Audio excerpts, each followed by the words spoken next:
Hello, y'all. I am back again for another video. So, I always try to share a perspective that's more realistic, right? And I went through weight loss myself, high blood pressure, being divorced, getting out of relationships that were not healthy. And so, what I try to do is like be more realistic about what's going on in today's times and stuff like that. And so within the black culture in America, primarily speaking about the Negro race,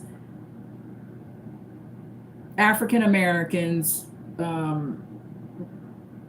all these labels we've been given, right? So there's one black woman every 5 to 5.5 hours being murdered by a black man in the United States. And I can clearly see why it's happening. They're always encouraged to be with a man. You need to find you a man. You less valuable if you don't have a man. You need a man. You're less than without a man. And actually,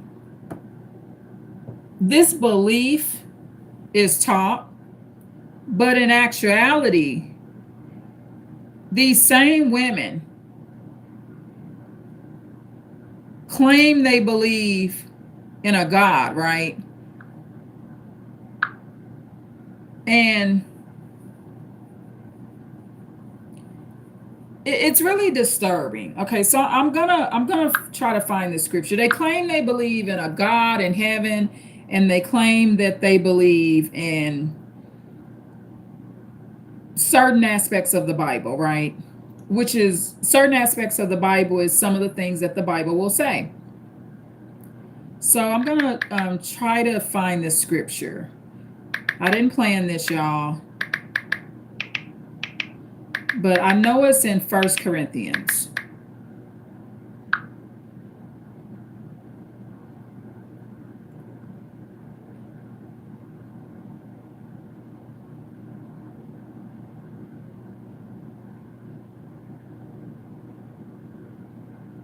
Okay, First Corinthians 7:28, because this is what the average black woman that claims she wants a man or needs one, she believes in the institution of marriage. Black women are so busy on dating sites trying to find a man. They're listening to YouTubers that tell them they need a man today, and I'm sick of hearing it. I'm so tired of hearing some of my favorite YouTubers, which are men and ladies. They are constantly saying it, and it doesn't reduce the death rate. Okay, telling women, black women, that they need to be hooked up or hooked in with their potential killer or abuser,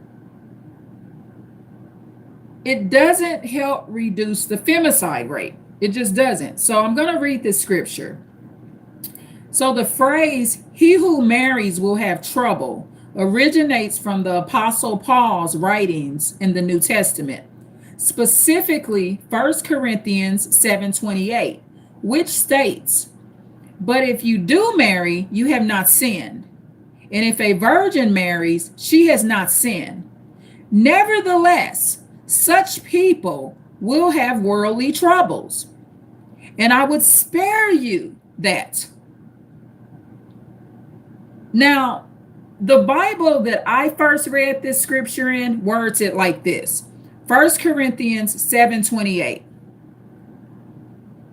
Those who marry will suffer.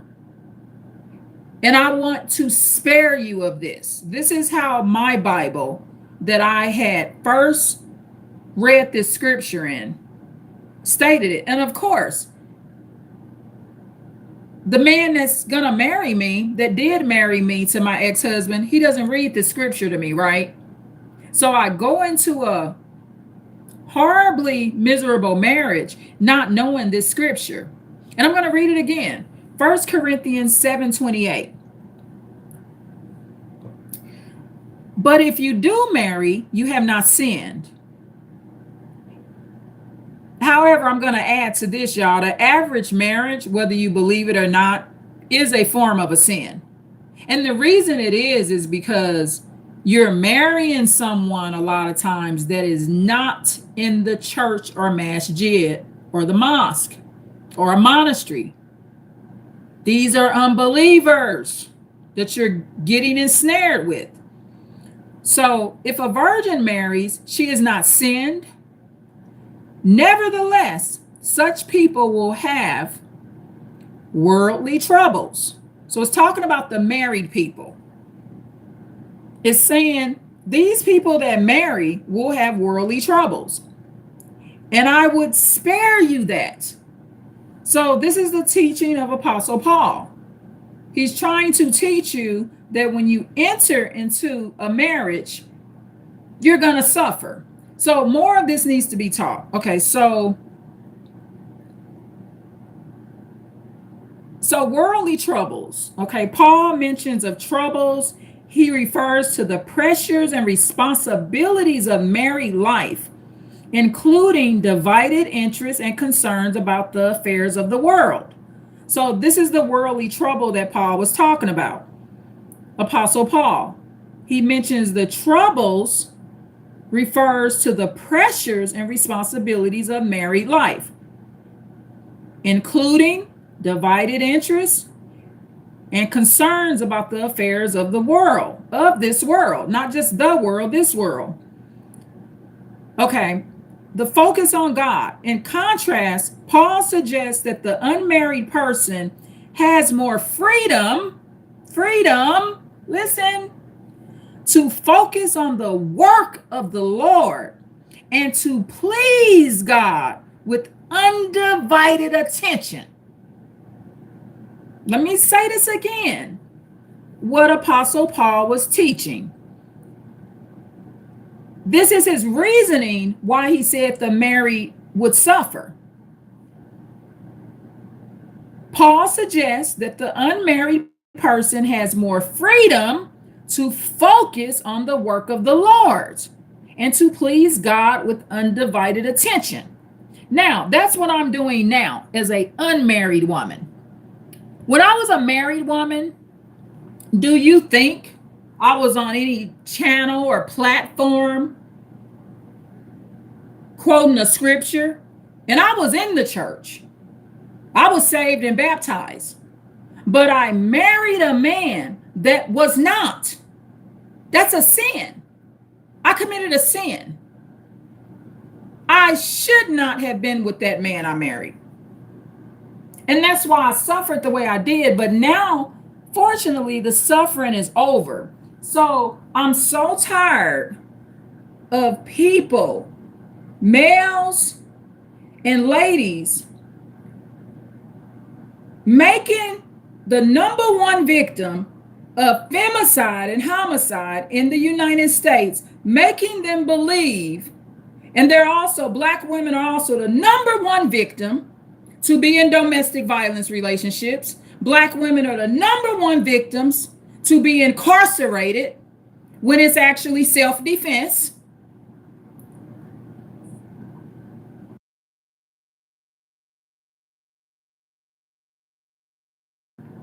The average Black woman has a horrific outcome just because she's married. Black women are the number one woman statistically to lose her kids in Superior Court child custody battles with spouses, losing her kids due to crack addiction, losing kids in dependency courts, where the kids are wards of the state, and CPS, Child Protective Services, or DCF, takes the kids. Okay, the Black woman is the number one statistical victim of this. Some of these kids go into foster cares and come up missing. Some of them are probably getting trafficked in these systems. I don't know. But I'm gonna play a video, but I'm gonna read this first. Personal advice from Apostle Paul. He clarifies that this is his personal advice and not a divine command, making it clear that marriage is not sinful. Marriage is not sinful, but singleness offers potential advantages for spiritual focus during a short and urgent time. Okay? So this means that Apostle Paul was pretty much ahead of his time, right? But he states that marriage is not a sin. So the advantage of singleness, Paul highlights, Apostle Paul, is that singleness provides more leisure for spiritual devotion and freedom from distractions associated with married life. Married life, for me, it was a distraction. It was a total distraction. Married life was time consuming, miserable, boring, stressful. Not a good situation to be living in on a daily basis for such a long, extended period of time. Staying in the house with this man over 10 years, that's a long time. Some people come out better and they actually went to the penitentiary. My son, Daniel, just got out of incarceration, okay? He's more mentally stable as a teenager than I was when I got out of that insane marriage. And I'm just being honest to God. I was not in a good emotional state getting out of that Hitler situation. Okay? Because that's what it is. You know, some people survived Hitler and they didn't get killed and got free of it and were in hiding and, you know, weren't really touched. Some people in Germany survived Hitler situation and they actually didn't get a black eye. They weren't threatened. Their kids weren't removed. And they went under the rule of Hitler. Some people are having more trouble getting out of a marriage than some of the Germans did getting away from Hitler. And this is just the truth. So what I'm going to do, I'm going to play this video and I'm going to read it once again, 1 Corinthians 7:28. In the original Bible I had, it was a women's devotional Bible. 1 Corinthians, the scripture said, those that marry will suffer. I recommend you not to do it. That's what my original women's devotional Bible said, 1 Corinthians 7:28. Those that marry will suffer many days. I wish I would have known that then, but I know it now. So that's what's important. So Black people, they're being told that they're here to have a man. That's a form of blasphemy. You're here to pray and serve the Lord, not man. That's why Black women suffer so much. They serve in the man, but they missing the first piece. They're here to serve the Lord. And once they lose sight of that, it leads them right down the road to their death, where they're on Black Girl Gone or American Crime Femicide channel. So I'm going to start with this video, and it's going to be fair use, y'all. Fair use, okay? And Fair use, fair use. So this video is talking about, this term modern women, and the women with the bonnets and you know um, stuff like that. Ladies need to be taught so much more than just they need a man. So hygiene needs to be retaught. Weight. Black women are running around obese, morbidly obese, overweight, don't even know what's happening. Black women are still heavily first place, I think, for heart attacks, sudden heart attacks at earlier ages than white women. We don't know we have high blood pressure. I do, though. I know I have hypertension. See, I wasn't hunting down a man.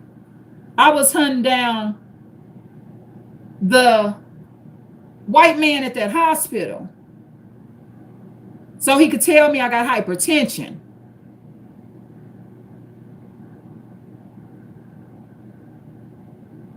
Providing me a rescue medication to get my blood pressure down. I don't take high blood pressure medication every day. But these are the things that Black women need. They need to know about their weight.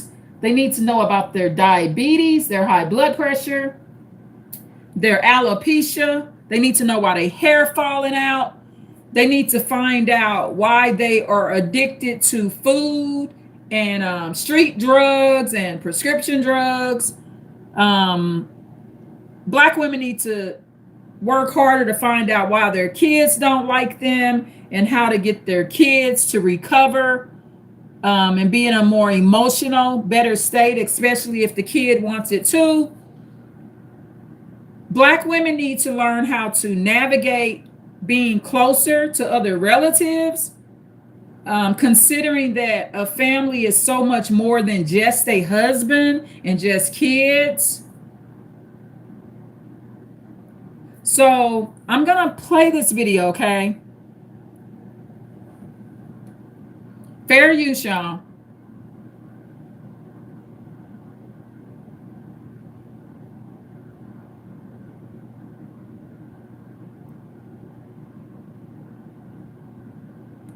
It's your girl Dee Dee. Welcome back to the channel. So winter is here, honey. Winter is here and the wild hyenas are running loose, baby. Listen, and this is a form of fear mongering, right? So when you hear Black women, and Black women will be the worst, y'all. They're worse than some of the men. Like, I click into Ringo TV and, he'll say sometimes that he feels like women were put here to have husbands.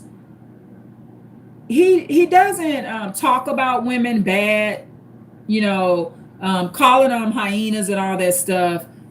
It's sometimes another Black woman can word it the worst, okay? And it can just come off so just not cool. The truth of the matter is, everyone is different. Remember, I was reading you Apostle Paul thoughts, okay, in the Bible. Everyone is not meant for marriage. And because people continue to get married and get into relationships, none of those men that are killing Black women, one Black woman every 5 hours, you know what his problem is? He's not cut out to have a lady in his life. He's not marriage material. She ain't either, because she don't know how to pick them. She got with somebody that ended up killing her. They're not marriage material. Everybody is not meant to be married, y'all. Stop listening to Black people when they tell you this lie. I know that everybody's not meant to be married, and everybody's not meant to be married at specific times in their life. I went to a wedding of a lady that was 65 years old. Okay? It's a time. in your life that you should be married to. You can be married at 18 or 20 and stuff like that. But what Sister Didi is doing, I love her channel. It's a form of fear mongering. Winter's here. Oh my God, I don't have a man. And fall, winter, summer, spring, it don't matter. You're going to be fine. This is crazy. Hyenas are running loose, baby. Listen, so winter is here. You know, we're to that point in time where women start to realize the errors of their ways, where they start to really acknowledge in their own minds that they've made a mistake. And that's a form of gaslighting too. It's like indicating that just because you don't have a man, it's all your fault. There's two people in a relationship, right? It's the man and the woman. So that's a form of gaslighting. Okay. And once again, I'm speaking to a lot of the women who think this way, not all women. But for the women who have been out here for months and months and months, speaking about them not needing a man and they can do all by themselves. And some of them don't. Some of these women that say they don't need a man will live out their days because they won't be on the American Crime Femicide show, or on Black Girl Gone, or on the First 48, or any of these channels where they're talking about crime. So some of them don't. That's the truth of the matter. They're getting to the bag, and the men ain't ish, and they're trash, and all the other negative things that they speak about Black men. We finally come around every year to this time where women start to realize that they're alone and they're... I don't believe all Black men are trash. I don't. I just believe that because of the new times we're in, that there's a small amount of Black men that are actually beneficial to you. I don't believe that Black women have a high selection of good Black men. And I don't believe that a lot of Black women are going to do what they need to do to make their selection better. Okay. And what that would mean is losing weight, taking better care of their health, walking, taking care of their skin, keeping their beauty up, cleaning the house more, saving money, being a better mother, getting in the right church or masjid. Most women are just not going to put in the work to get a better Black man. And most Black women will not leave their race of that small selection. They stay in they stay on the wheel of misery because they are not willing to date outside their race as well. Okay. So, and that's fine. They have a preference, but not being willing to give another race of man a chance can hold the Black woman back. Because, it's some men that's going to date you with the bonnet that ain't going to snatch it off your head and break your nose and tell you your bonnet ugly. Stuff like that. I mean, it's just Black women are not, like this one sister says, and I'm going to create a playlist for her. She says, women don't master themselves. So to get the best outcome, the woman should master herself. And sometimes the best outcome is not being married. I'm not married right now, and my outcome is not bad. I live a very good life. And actually, when I hear Black women and men trying to preach that you got to have a man, sometimes I think they're not happy. It's a sign. Happily married people, y'all, they don't care if I'm single or not. It doesn't matter to them. They're too busy enjoying their marriage. They don't really care. They're not really pouncing around telling me I need to have a man like they have one.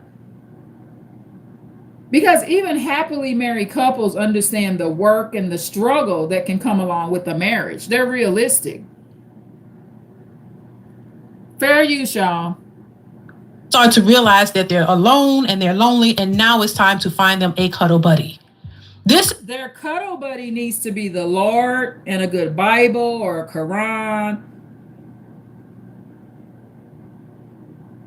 You should not be alone, and you should not feel alone when you have a proper prayer life and a relationship with the Lord.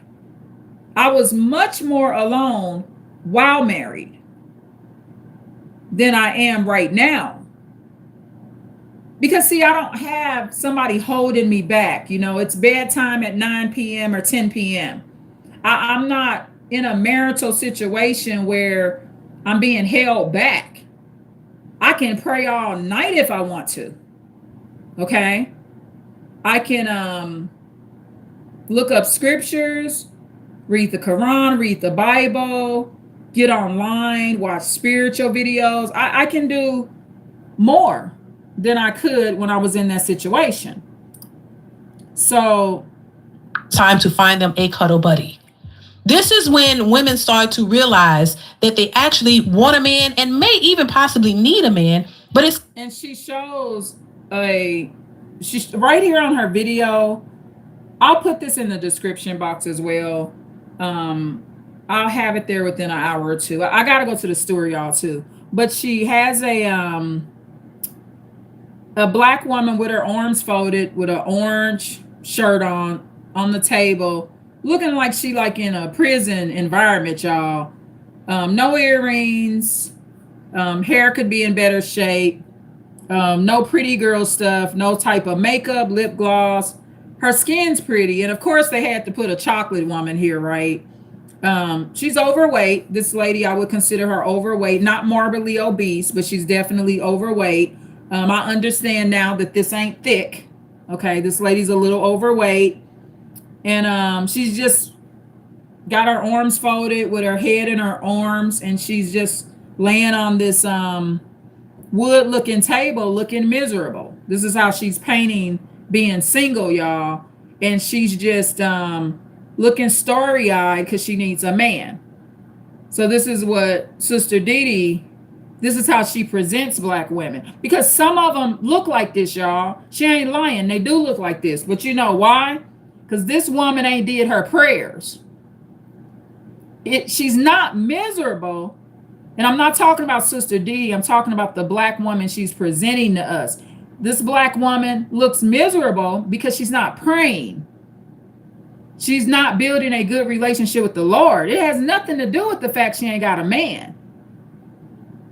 See, if you listen to all these YouTubers and they always talk about you in a bad situation if you don't have a man, you in a bad situation because you don't have a woman, they're not getting to the root of the problem. The root to the black woman's problem is her spiritual life. She is not doing her consistent prayers. She's not locked in a good small church. She's not helping the community. She's not walking and getting that weight off her. She's miserable because her hormones could be off balance because she doesn't even know she's diabetic. She could be having circulation issues, hypertension. Some of them getting ready to have a stroke. Some black women don't even have a primary care physician. So that's why the woman is looking miserable, but they're presenting it like she's miserable because she doesn't have a man.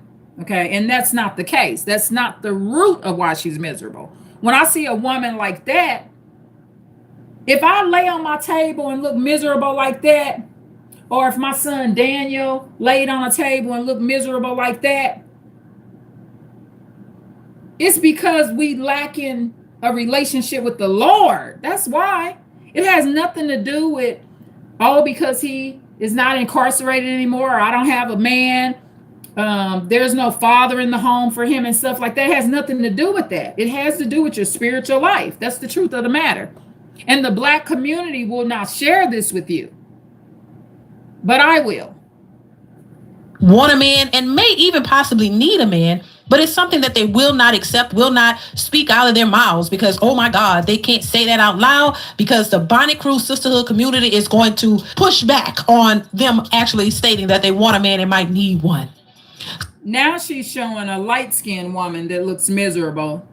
Her hair looking a little better. She got on a nice trench coat, but now she's showing a light-skinned woman with like sandy brown hair looking kind of sad outside. So she's sad too because she ain't got a man, I guess. No, she's sad for the same reason the other woman's sad. These women are not praying. These women don't pray. That's why they looking like that. It ain't got nothing to do with them not having a man. And they need to start praying first so that the Lord can send them somebody.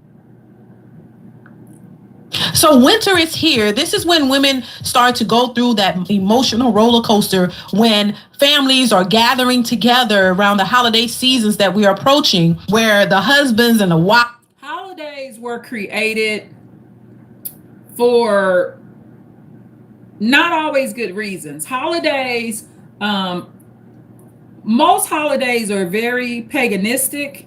They're pagan, and it's a competition. It's the way the world keeps some people happy and keeps some people upset. It's just another day. Your life should not be surrounded around a holiday. So these are Black women that follow tradition, and they won't use their intelligence to come out of tradition. I don't celebrate Christmas, y'all. I don't put up a Christmas tree or none of that. And I'm very happy doing it. I don't need to wait till December or New Year's to get gifts.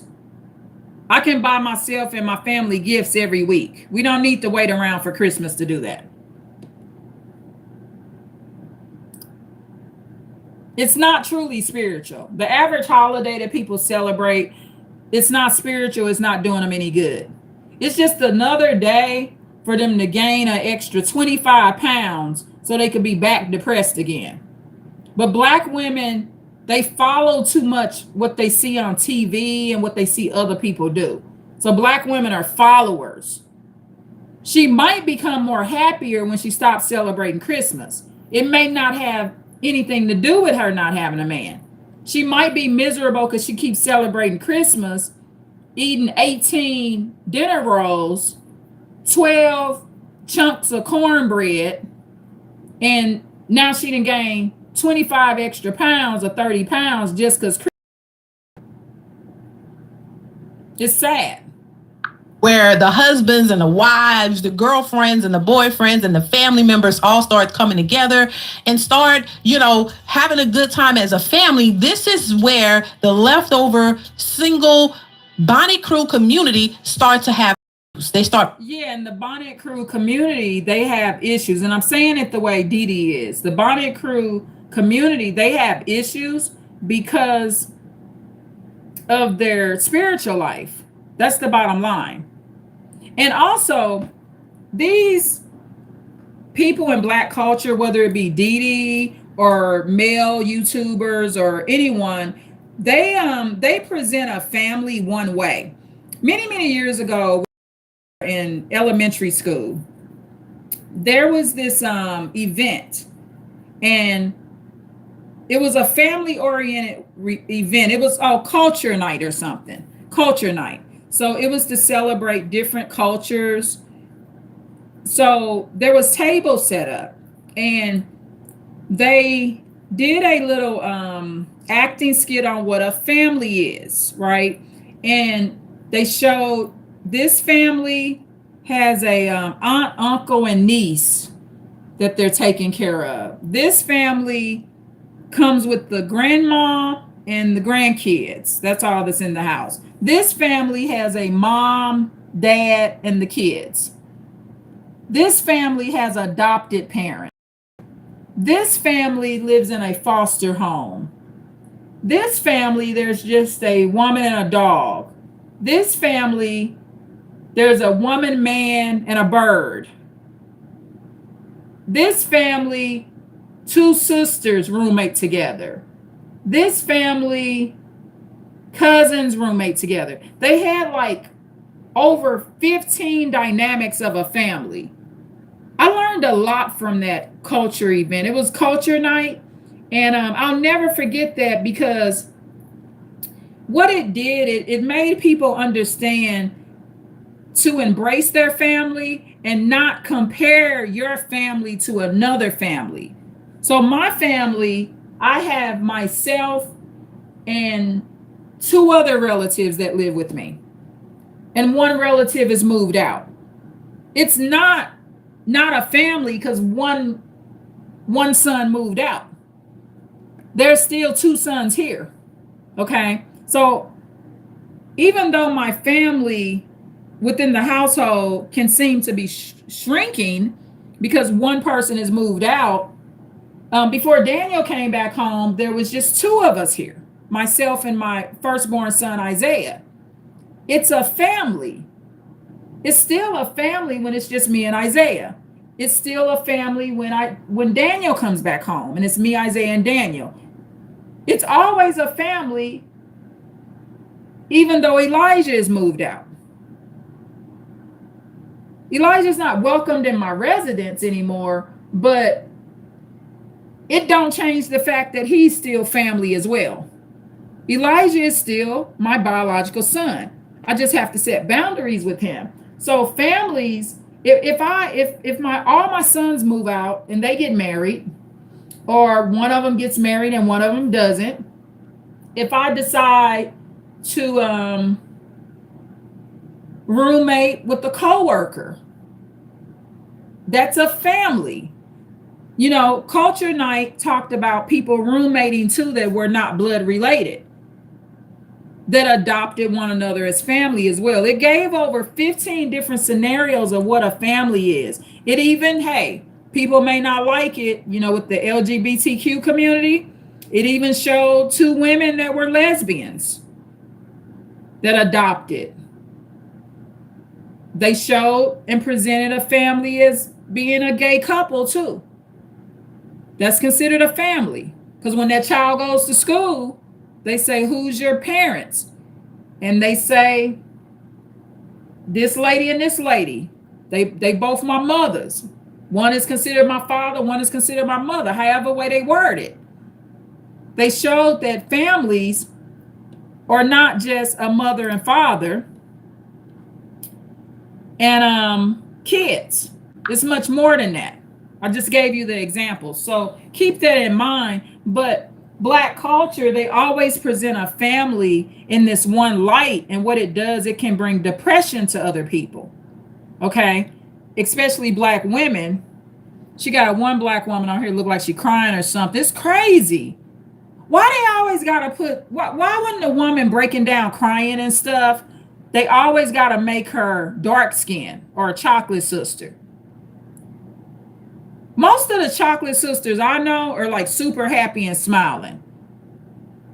So why is the dark skinned woman presented on here with nappy hair crying like somebody just died?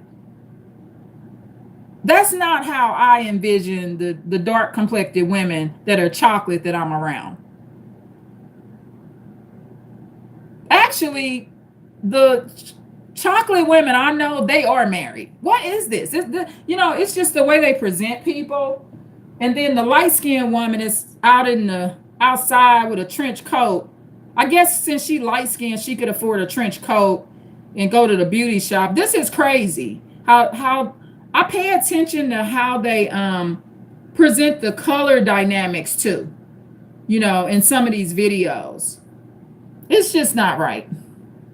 They start breaking down. They start having these emotional rants. We see them posted all over social media where they start to feel left out. They start to feel some kind of way because they don't have that. This is when they start wishing they had a man and they had somebody to cuddle up with and they had family to. I agree with what Dee is saying, but they don't need a man. They need a prayer life and they need to get more involved in their religions and stuff and communities and start getting out and going to events, not just going to work and coming home.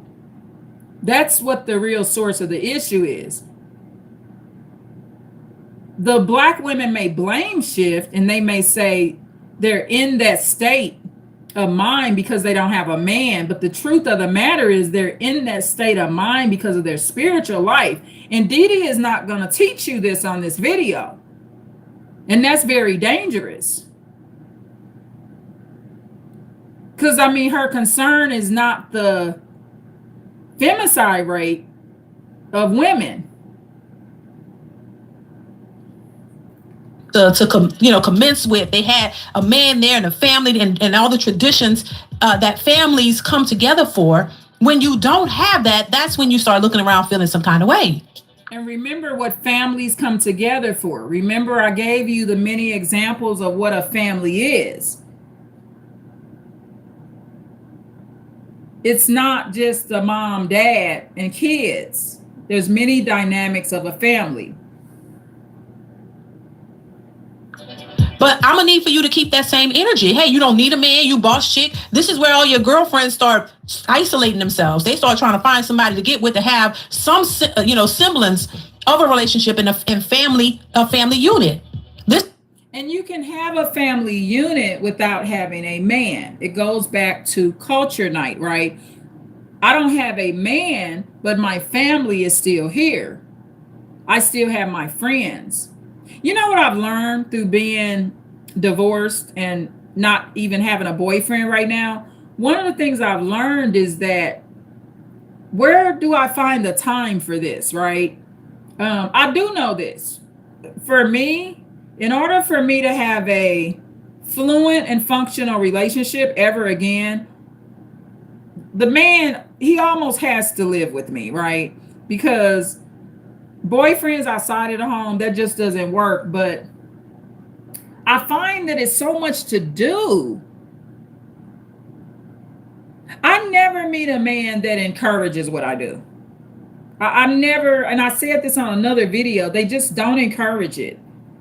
Men are just they're just not very encouraging for me. I have not experienced it. And it's kind of like you feel kind of down.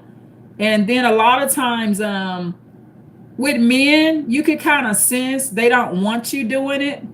I don't have that problem with my sons. They're males, but they were raised by me. So they're like, Mom, whatever you want to do, go for it. They don't really care. And a lot of times my sons, they will try to mock or imitate or do what I do. Like Daniel, he sees that I like doing videos. So he's doing his reels and videos. He signed back into his Facebook account. So, but those are relatives, but my sons were raised by me. So I think they have they know how to encourage because I always encourage them. Okay. They were raised by a lady that is very encouraging. However, these other men I meet that are non-relatives, I didn't raise these men. So they may be not as encouraging as I would like. So I find that it's like too much to do. I have like a bucket list, like a mile long with stuff to do that hopefully I'll be able to do, but none of it really involves a man. I'm not the type of lady that says I don't need a man. I don't talk like that. I don't say either one. I don't say I need one or I don't say I don't need one. I've never been like that. I would always be open to a relationship, but I understand the truth and the barriers, and I understand the statistics. And I'm not one of those ladies that's like, oh, well, I can't get killed or harmed. I very well can if I get involved with the wrong man. So Black women are not being taught to be careful enough. They're being taught that there's some kind of prize that they're going to get. But a lot of times this prize is going to be who jumps out of the Cracker Jacks box and kills them. The prize is their murder. That's what happens. And they just dying left and right. Black women, and they get killed for very silly things. The average Black man that murders them, it's not for a good reason. It's like so silly why he did it. It's like totally non-intellectual. Why the average black man kills a black woman? Just total loss of temperament and control, and lack of a relationship with God. A family unit. This is where the mental capacity starts to break down. And I'm not saying this just because I just want to say it. I've literally seen this happen. This is the time of year when women start to have these emotional breakdowns. And it's unfortunate. And I don't think that women should have to go through that, because if you choose better, you won't have to go through that. You could have a family, you could have a man by your side, you could have the whole nine, and you could build something with the person if women only looked at it the way that it should be. And so when we start getting around this time of the year, you start seeing people saying, oh, they try to go hook up with anybody to have something to make them feel okay, like they're not just out here by themselves. Because ultimately, and I'll say this again, ultimately, it's not meant for us to be separate. I do think that we're put here to be together. Men and women. I don't think it's natural for women to be by themselves. And they prove it over and over and again. Even if you are in a relationship and the relationship doesn't work and it breaks up, these women still tend to find some man to cuddle up with, some man to give them some type of. And it is natural to be by yourself. It's totally untrue that it's not natural. If you look at the average Stoic video or any video where it talks about the chosen ones, or being a Stoic and being a person of God, it always talks about being in isolation, right? That's one of the big points that's always brought up. Being in isolation so you can heal yourself.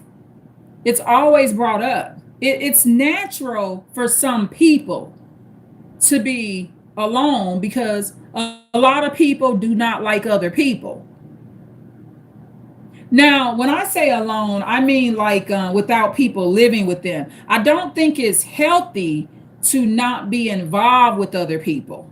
So like, for example, if you are someone that's single and alone or whatever, you might want to consider getting like a customer service job, getting your own business, maybe driving passengers around. There needs to be human interaction. But as long as you get human interaction, it can be very natural, especially for a Sigma female or a Sigma male to have alone time. Because the reason Sigma females and males are okay with their alone time is because they're very creative and they can be focused and help people. I'm alone in this room right now, and I'm okay with it. I don't need to do a video with my sons always standing right before me. As a Sigma female, I don't need that. So it's very natural for me as an aware empath and a Sigma female to be alone at many different times. Not living alone. I prefer not to live alone, but I'm oftentimes home alone. I like both, y'all. Being around people and then not being around people. Having that diversity in your life, having more of a balanced life. But it's very natural for some people to be alone. But we're never really alone. You should not feel alone when you have the Lord in your life and you have a prayer life. The reason these women, like she called them with the bonnets, I'm going to repeat what Miss Dee said, they are alone and they feel alone with the bonnets on, because that's what she say, okay? I'm just repeating what Sister Dee says. They feeling alone because of their spiritual life.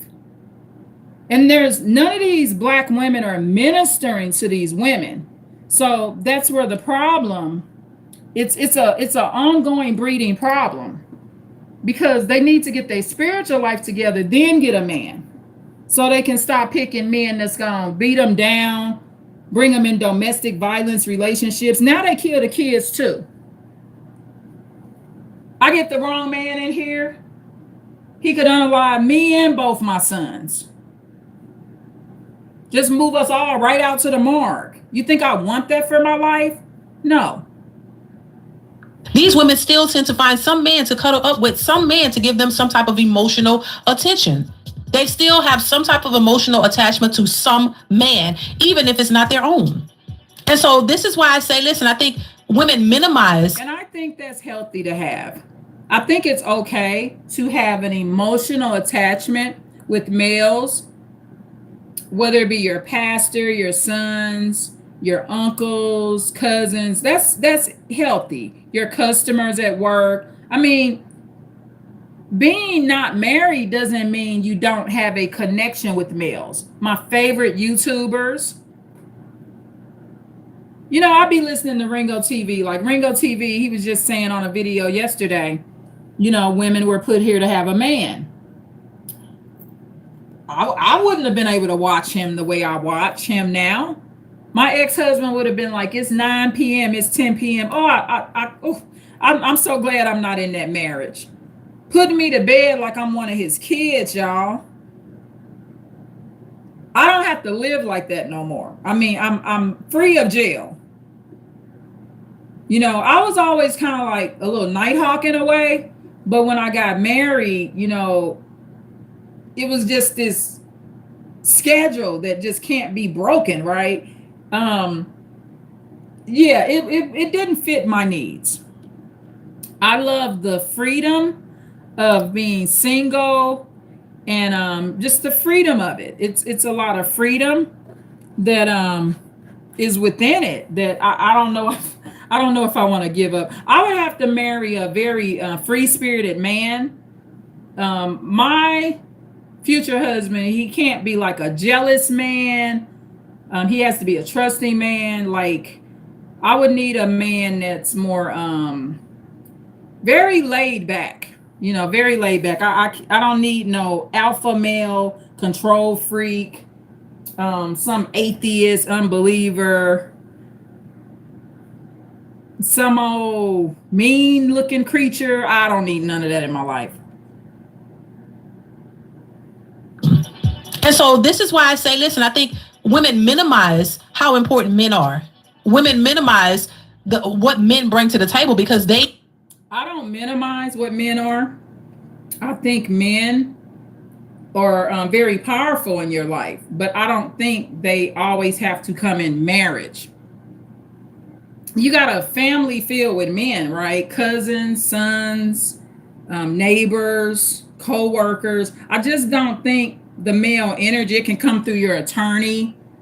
I was just speaking with a very powerful attorney. He's from Missouri, y'all, Springfield, Missouri. Male energy can come through many different sources. It's just it's undervalued. Like the only way you can get man energy is through a husband, and it's just not true. You don't have to be lacking male energy just because you don't have a husband or boyfriend. You're supposed to have that when the Lord gives it to you. The Lord is who sends you a man. Okay? What men bring to the table because they want to feel and believe that they don't need them, and they've been taught that for so long, and they've been told, hey, you can do bad all by yourself. And I never feel like you don't need a man. I would never, my sons always help me. I would never tell any male, whether it be my pastor, a husband or sons or cousins, I would never tell them I don't need them. I just don't talk like that, right? So I think that women need to stop saying that type of stuff. It's almost like cutting their blessing off, which is probably why Dee Dee teaches what she teaches, right? It may not be fully from a spiritual perspective, like what I'm, going over on my lesson here. However, I think the boss chick saying what they don't need, I think it's a way of shutting down blessings. That's just my opinion. Fair use, y'all. And a lot of them are, but they're not happy about it. You doing bad by yourself doesn't make it even make it better. It just means that you're suffering alone. At least if you have somebody with you, at least y'all can figure it out. Y'all can go through the hard times and figure. They're suffering alone because they don't have a good support system. They don't have a good church, and they're not on the right page with the Lord. So the Lord is restricting them and not sending them what they need. All my needs are met, y'all. There's not a need that I don't have met. They're all met. Okay, so fair use, y'all. it out together and come out on top. But a lot of our modern women have not been taught that way. They have not been taught that they should work with a man. A lot of Black women in our communities were taught they don't need a man. Get your education. You can do this all by yourself, and it's really not meant for you to do that. And I know, sometimes I get put. I don't agree with that teaching, that you don't need one, but I think that when they were told they don't need one, maybe some mothers and fathers taught their daughters that so they can be safe too. A lot of mothers and fathers already knew how dangerous it is to be in certain relationships, okay? So maybe it's more of a safety issue, okay? Not that you don't need a man, but it ain't really worth it if he gonna kill the whole family, okay? Yourself, and it's really not meant for you to do that. And I know, sometimes I get pushback because women don't want to accept the fact of how important men are. And I'm not saying any man, there are a lot of good men out here, but women refuse to look at the men for who they are because they're looking for status symbols. They're looking for rich men. They're looking for men who can financially. It's really hard, y'all, for a Black man to commit. Just being honest to God, there's a small number of them that will commit. Many women, they wait a long time before the man will marry them. That's one thing about Black men. Sometimes, I've known women, they get with a Black man, they be like 17, 18 years old. They don't marry her till she's like 32. It's just a long, long time. And I think what's happening is that's why a lot of Black women, no matter their age, they're just going on to other races. They just don't have time for the wait around. And I'm not saying all Black men do that, but that's a dynamic. It's like you're overworking to get this poison, right? And that's just honestly how I view men sometimes now. Like I'm working real hard to get this poison, because that's normally what it ends up being. I don't want another man that doesn't attend church. That's just a criteria I'm gonna have. He needs to be in church, the masjid, a monastery. I'm just done with that. I don't care how much he talk about religion and stuff like that. He ain't that smart if he don't go and pray with other people and he's not going around other believers. He ain't that smart, not like he thinks. So I just don't want that in my life no more. It's setting a bad example. Daniel, he got saved and baptized. So what I wouldn't want to do is get with the wrong man that's not in the right church. And it discourages my son from being a man of God. Because that happens, y'all. You bring the wrong man in the house and he's saying, well, young males say, well, he don't go to church, he don't pray. And they start mocking that atheist type man's behavior because he is an atheist. And that's just how I look at men now. If they not really, in the houses of God, or they haven't started some kind of ministry on YouTube. I don't go to church every Sunday, but I'm constantly ministering on my channel. If you're not going to be inside the church, then you got to start ministering yourself. You got to do it somewhere, YouTube or somewhere. You can't just not go to church and you're not somehow ministering somewhere. You got to go to a community center, rent a room and do it. You got to have religious gatherings where y'all pray together. You got to be doing something for the Lord. Fair use, y'all. Rich men, they're looking for men who can financially take care of everything, and they're looking over a group of men who would be family men, who would be husband material, men who would be great fathers, but they're not looking at the things that are important. So and a lot of those men won't want those women, right? That's the thing with the men. It's like, the women may seem to be overlooking those men, but a lot of those men don't want those women too. It's going to be a small number of Black men that really want some Black women. It just is. It's like, it's just a lot of work. Like I just stated, it's like you're working for poison, right? And I think a lot of women probably feel like that too. But there are good men. There are good men. I know that for sure. They're not looking at the things that are important. So every year around winter time, they go through these mental breakdowns because they realize they're getting older and older and they have nobody to share their life with. Because guess what? Your girlfriend's going to taper off. They're looking for a man quietly too. And eventually one gets married or gets engaged or gets involved. And then that's one less friend you have to depend on. Eventually you can't continuously depend on your girlfriend group, the bonding crew, because it's not a guarantee that they're going to be there for you for the rest of your single life. So this is why I always tell women, listen, prioritize family and all of that early on if that's what you really want. And you got to have a mental space to understand if that's what you really want or not, which most women do. But they've been so indoctrinated into this idea of having this independent boss chick lifestyle. And then when you get that, it's still not fully what you want. You're still complaining because you want more. And I always say, hey, you can have it all, not all at one time. If you prioritize the things that you want. You can't have it all in life, y'all. There's a bowl. There's 3 people. There's 3 different bowls. The Lord gives each person a filled up bowl, but it's going to have different things in it. This person bowl may have some apples and oranges. This person bowl may be filled with some nice clean towels. And this person bowl may be filled with notepads, journals, and post-it notes. Not everybody's going to be offered the same thing. There's work that has to be put in if you want whatever you want out of life.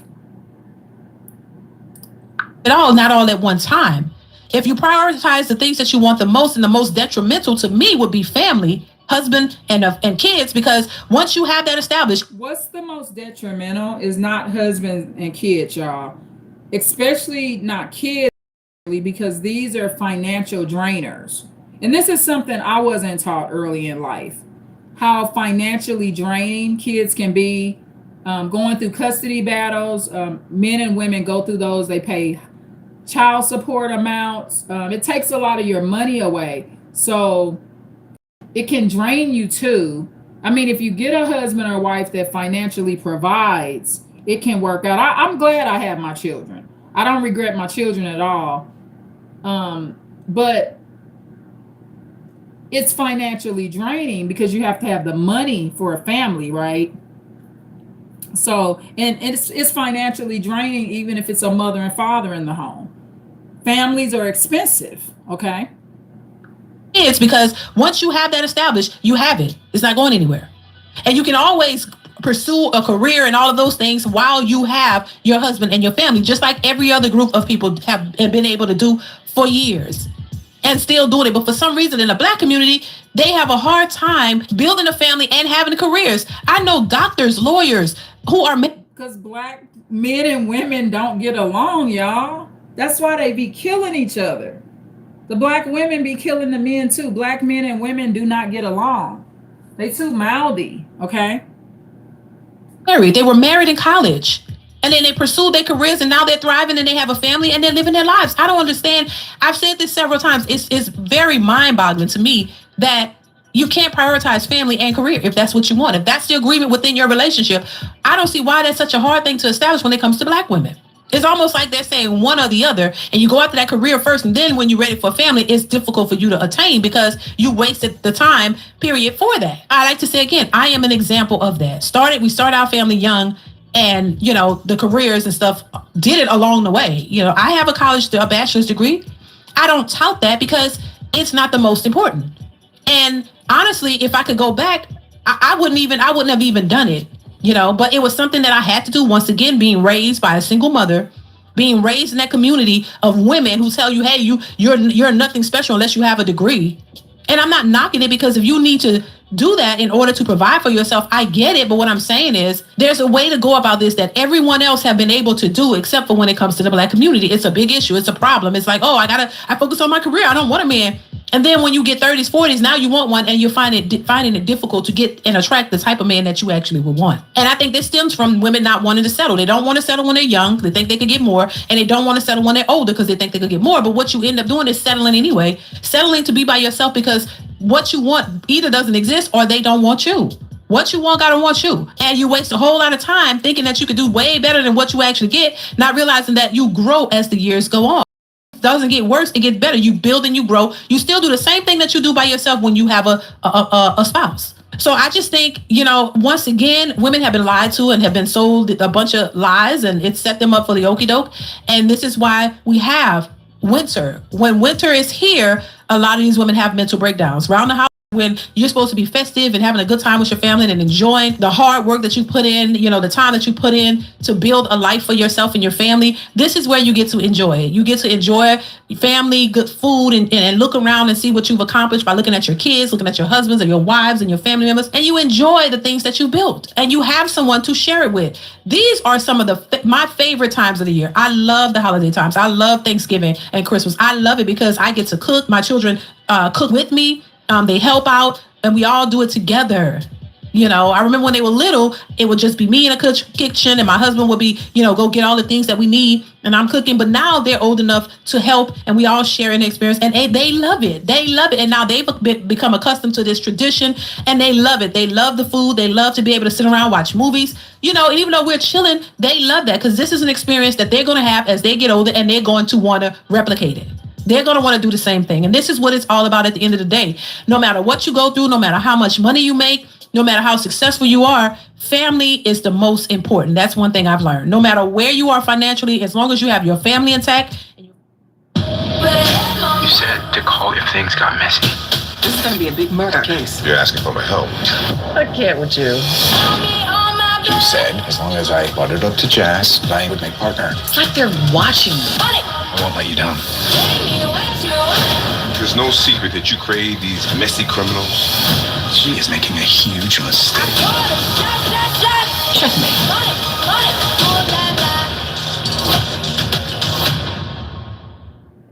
A family intact and your family is healthy and you can provide for them and they're good, that is the only thing that really matters. And unfortunately, people don't recognize that or realize it until either they don't have it, they've missed out on it, or when they're about to die. And I'm saying you don't have to get to a place to where you're about to die to realize that. You should realize it early on, that at the end of the day, your family is what's most important. You would give up all the money. Y'all, that stuff, that doesn't move me.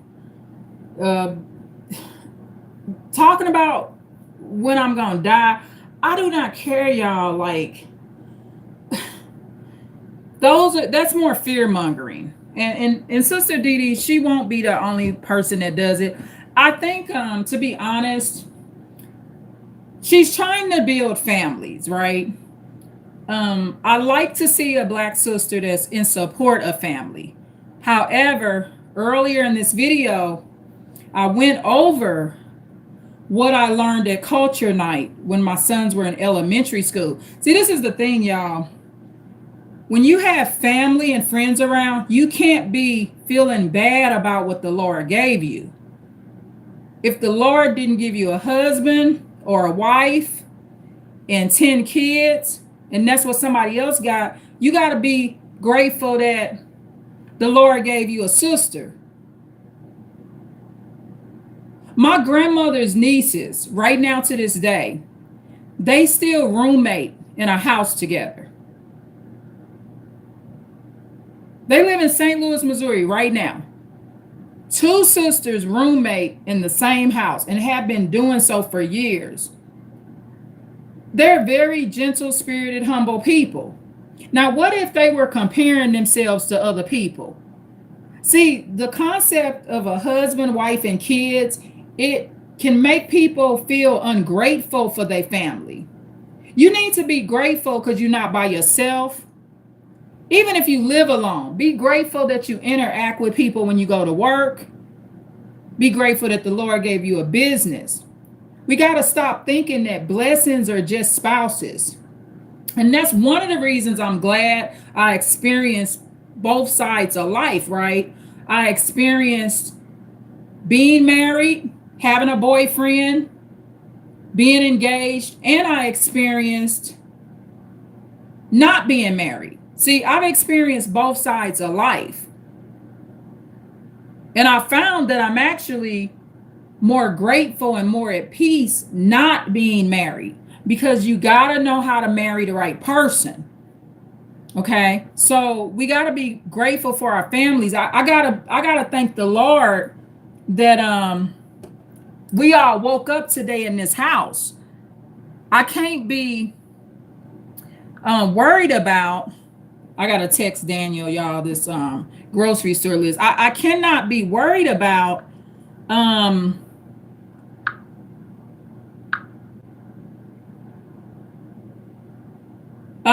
what the Lord ain't sent me, right? Or what I haven't put in the work to have. And so that's the problem. The comparison stuff. That's the problem that needs to stop. I don't need no man, y'all. I'm sending Daniel this list. I got ice cream bars. Look, long as they don't stop selling Hershey almond chocolate bars. I love a chocolate man now. Just don't stop. Don't stop selling chocolate. Now, if I wake up and they say it's a new pandemic, they don't sell chocolate no more. I can't go buy like a vanilla cappuccino. They ain't got my chocolate. I gotta go get a man. That's gonna be an urgent matter. I'm just kidding, y'all. But yeah, I do not have time. This chocolate, honey, this Hershey almond bar, way better than that marriage, honey. I'm for real about that.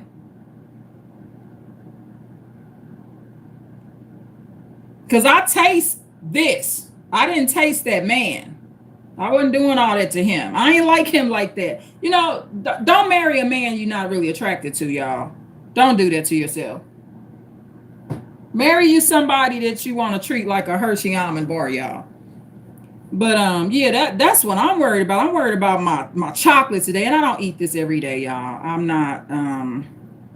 I don't eat sweets every day. Period. I had a small cup of coffee earlier. I really enjoyed the live I did earlier.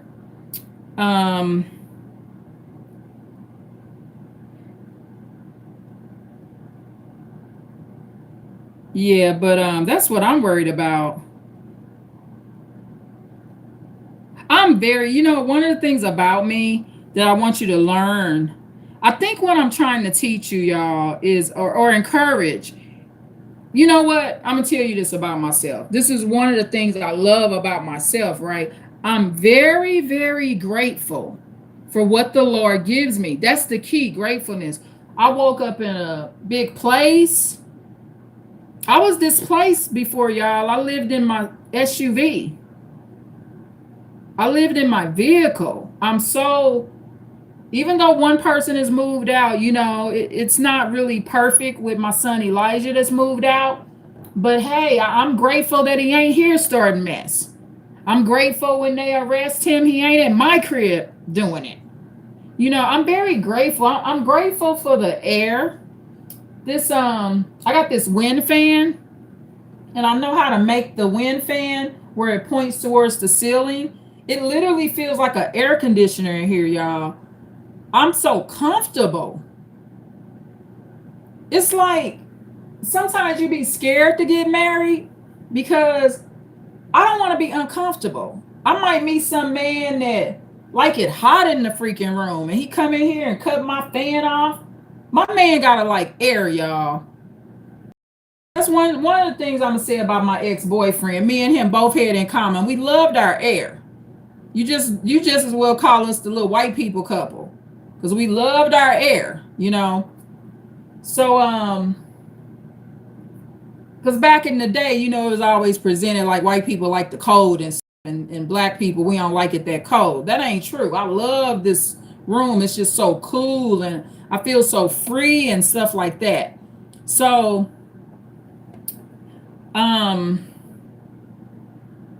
what should I get from the story, y'all? Did anybody leave a comment? Most people probably watch my live late. Let me see if I got any chats. No chats. Everybody's asleep. So let me see. I got my soups. It just seemed like I should be. Oh. Hold on. Gotta get my lettuce, tomato, ranch dressing, and cucumber. Yes, I gotta get my salad. What was I thinking? I eat salads almost daily, y'all. I'm a big vegetable eater. So that's what I'm eating every day is salads and vegetables and stuff. So I love how pretty vegetables make your skin real pretty, y'all. It just does. It does a lot for the skin. It slows down the aging process and stuff like that. I don't care if I get married or not. What I want, this is what I want from the Lord. I want him to like fix me in time, right? So the way I look right now, I want the Lord to make me look better. Right? I want people to say, "Damn, she getting old, but she looking better." I want the Lord to continue to replenish me so that I'm prettier and prettier. And I don't always see that happening for married women. Most of them that are happy, they're replenished, but that's what I'm concerned about. The thing is, when you're very grateful for your life, it's like married people be stuck in zones, y'all. Ringo TV, he's always saying, a woman's put here to be married. But for me, it's my decision why I was put here, right? It's not your decision. It's not Dee Dee's decision, Sister Dee Dee. It's not Ringo TV decision. I gotta figure out why I was put here. And I was put here. I was put here for one. My baby boy just went through a tough time with incarceration and stuff. I was put here to help Daniel and Isaiah and Elijah out. I still tried to help Elijah, even though he's an asshole. But I was put here to be a mother too. I need to make sure I'm mastering that. Today I cleaned up. I did my lives.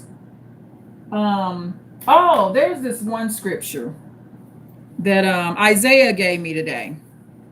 So this is the scripture I came up with. Jeremiah 32:17. Thou hast made the heaven and the earth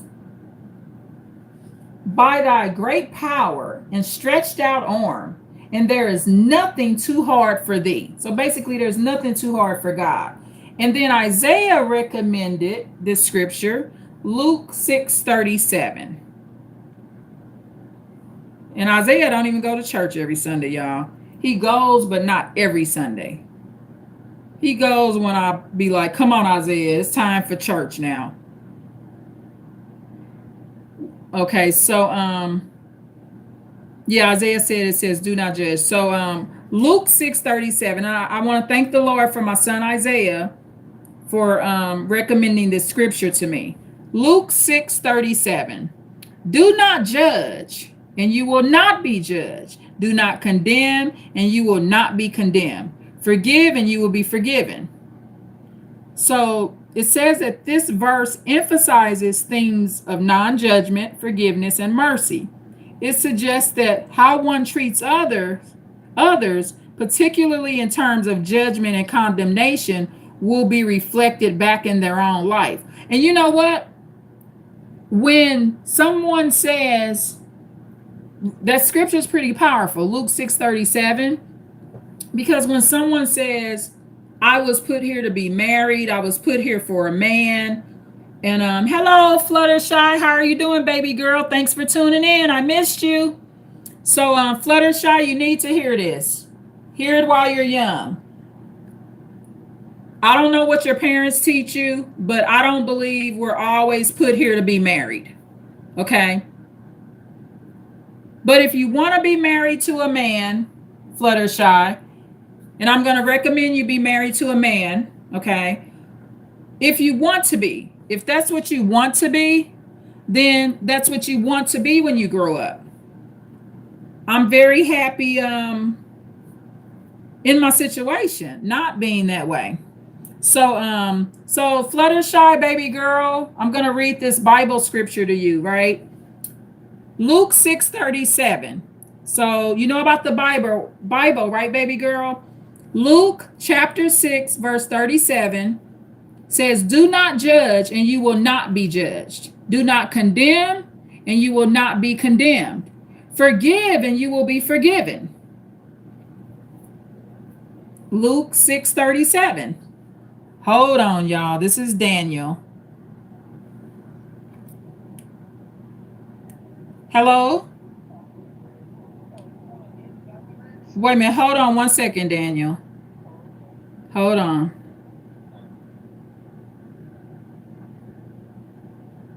Trying to get this phone glitching here.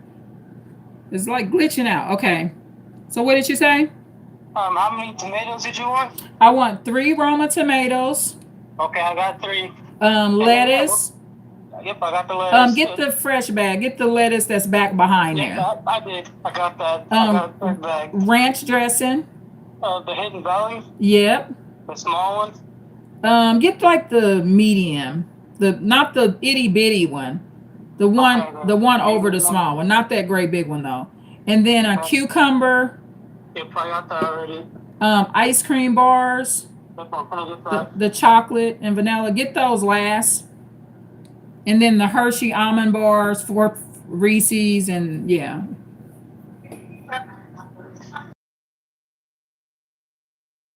And then whatever you want to get, maybe grab some bananas, Daniel. Bananas. Okay. Yeah.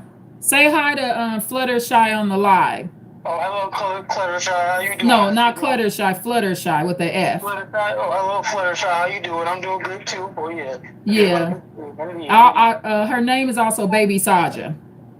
Baby Sergeant. Okay. Yeah. Daniel saying hi to you, baby girl. Yeah. So thank you for saying hi to her. Yeah, they only have the large kind today. They don't have the medium kind. The medium kind, what? The ranch. Oh yeah, just get the itty bitty one then, the small ranch. Okay, I got the small one. Yeah, just make sure it doesn't say low fat. Yep, no low fat. Yeah. Okay, I got everything. And I sent you 2 text messages. What are you gonna get, son?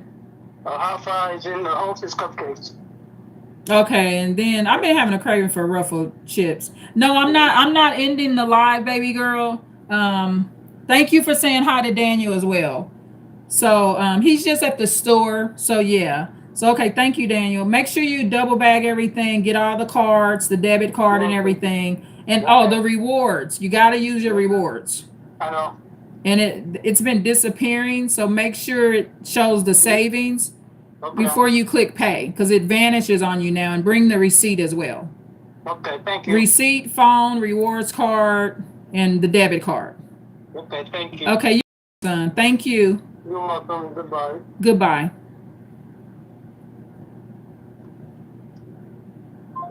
Yeah, Daniel's a great help. He's a very kind son. He's came a long way. There's no perfect son or daughter. I'm telling you that. So, Fluttershy, I wish I would have knew about this message when I was young. I don't like girls to grow up and, get in abusive relationships. And so, I did commentary on this video. So let me go back to that. So okay, the commentary is on Sister Dee Dee. It's just making it seem like women are miserable without men, and we have to find our own way of being happy. A man is not the only way we can be happy. So Dee Dee was saying she started her family young. She was taught to get a college degree, but feels like it's not the most important. Dee Dee was raised by a single mom, of course. And I mean, she needs to be grateful for that. Some people didn't have their mother at all, I was raised part of my life by my grandmother. I wish I could say I had a single mother raising me. I would have rather have had my mother than my grandmother, to be honest. That's what you want. You want your mother, y'all. So let me see.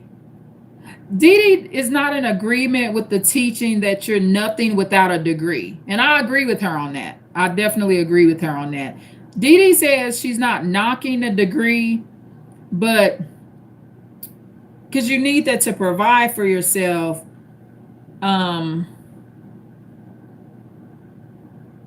Yeah, I guess she's saying it's they teach too much about the degree and not enough about having a man. I guess that's her whole point, I guess. Yeah, see, I never have said I don't want a man. I'm just expressing that my life is not miserable because I don't have a man. Um, I that's all I'm saying. I think it's just a stereotype because of what the stuff that women put on social media. If a bunch of women got on there and said they're miserable and unhappy and crying and they light skin and dark skin and they're Americans and they getting on there and looking all crazy with like they stressed out and stuff. And some of those women, to be honest, they don't even know why they stressed out. Some of them stressed out because of their job, y'all. See, they think they stressed out about a man, but it's really not. So I guess Dee Dee wants better relationships, but what I want the death rate to go down. I want ladies to get in relationships where they're not being killed, and I want men to be in relationships where they're not killed as well. I want that for both. So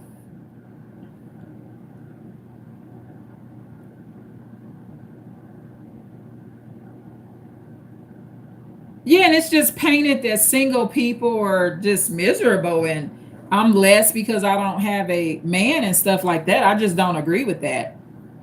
I was way worse when I had a man, trust me, because I don't pick them right. I was not in a better situation with a man. I just was not. You know what? When I'm able to handle a crisis better now too. When I was with a man, it seemed like my crisis was worse. That's because the men I picked, they help make it worse, right? But now I'm in control of my crisis, right? I don't have to be in a crisis that I'm not in control of. I'm in full control of a crisis. Whether it be my child gets incarcerated, my child gets sick at school, my child has an injury or whatever, whatever happens. And my child is not injured or anything like that. I'm just saying, if my son, my oldest son, he needs motivation with his job and stuff, all the effort I put through just to make sure that Isaiah was employed, or all of my sons were employed. Daniel's had a couple of jobs, but Daniel's young. Isaiah started working a paid job when he was a little older. So he's more successful at it because he was past his teen years at that point, So let me play this and see what Sister Dee Dee has to say. Money to save your family member, so your child, your husband, your wife. This is why I always push back against people who always focus on money, and that's where we are in this society. Everything is focused on money. Get into the bag, as if I agree with that. Now I like what she says there. Money is important, but it's not I had more money married, right? But I can't trade in money. I can't trade in happiness for money. I just can't do that. I can't trade in my happiness for boredom. I can't trade in my peace for abuse. I can't trade in my peaceful home for a hostile home. I can't trade in my spiritual life to be with another atheist. And that's basically what they are. When you marry to a man and that man don't show up for church, that's an atheist. No more listening to spiritual men that don't go to the house of God. I'm not listening to them anymore.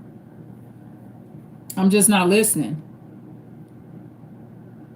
So let me see. is pushed back against people who always focus on money. And that's where we are in this society. Everything is focused on money. Get into the bag, as if nothing else exists. And the older you get with that mentality, this is why when winter is coming, these women. Yeah, they're like addicted to money. See, what's happening in those situations where the women are like, they're claiming they're boss chicks.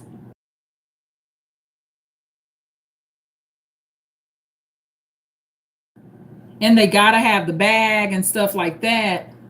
That's like an addiction. I would compare those type of women to, or ladies, to kind of like my grandmother's philosophy, right?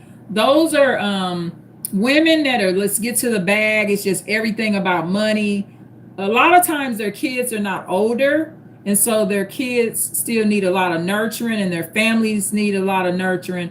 But those ladies, in my opinion, can borderline fall on the spectrum of neglect. They're very neglectful because a lot of times they're going too much for the money, and the money becomes their God. There's no balance in their life. It's no balance at all. It's like money is just like their new Lord. They don't even mention the Lord no more. They're like addicted, no different than a crack addict. And they get their result, which is an ungodly result. Okay? When winter is coming, these women have nervous breakdowns. When they see other people gathering together and getting ready to celebrate family, and you don't have, this is where the mental breakdowns come. And just look out for it, because every year it never fails. There are videos of women posting how they become depressed around this time of the year because they realize it's just them. They depressed because they don't go to church, y'all. They're not in the right church. See, I don't like this stuff because it doesn't get to the true legitimate reason for their depression. They depressed because they wait. God, they're getting too big and they're not exercising. When I walk 6 to 9 miles, I'm not depressed. I just walk 6 to 9 miles. You know what that does to the brain? I'm standing right now. I do none of my videos sitting down. I did one video sitting down and I just didn't like it. You know, your voice is different when you're sitting down. That's why they depressed. They ain't took a 6-mile walk, sitting up on their ass crying about some man. Come on now. This has got to stop. And then nobody is telling them the truth. Goodness. Leading these women to almost like a suicide. You have no kids, you have no husband, you have no spouse, you have nobody to really celebrate with. And I know a lot of women like that, and men. No kids, no spouse, and ain't shit wrong with them. Them some happy motherfuckers. And they always look real good too. When you see a woman or man that has no freaking kids and no spouse, oh my God, them motherfuckers be clean. I keep myself like that, whether I have a man or don't have a man. I try to keep myself up, right? But ain't shit wrong with people that don't have kids and don't have a woman or man. They have very evolved lives. They got so many other things, business partners, aunts and uncles, cousins. They're close to their parents. They have pets. They have properties. Some of them own churches. They're ministers. And these are not homosexuals, y'all. Stop viewing people that ain't got a husband or wife like they damn miserable. That's a stereotype. Some of them more mentally stable than the married people. I know y'all hear me cussing and stuff sometimes on my videos, but trust me, my mental status now and my emotional status now is way better than it was when I was married and when I had a boyfriend, because you got to know how to pick them. Don't pick them. Let the Lord pick them. That's a better way. But see, the thing is, it's going to be hard for me to get into these miserable concepts. I can't get on no video and cry because I'm single. I don't have a man.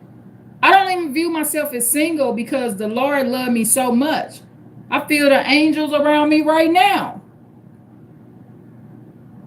You know how good I feel right now?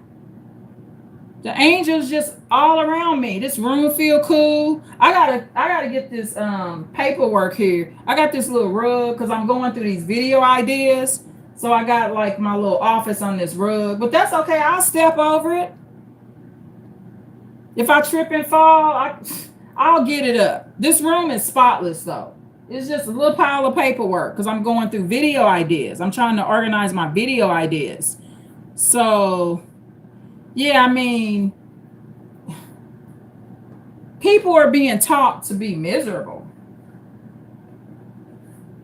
The good thing about not having a spouse too is you can work when you want to work too, y'all. You know, when you have a significant other or spouse, a lot of times they don't let you work like you want to work.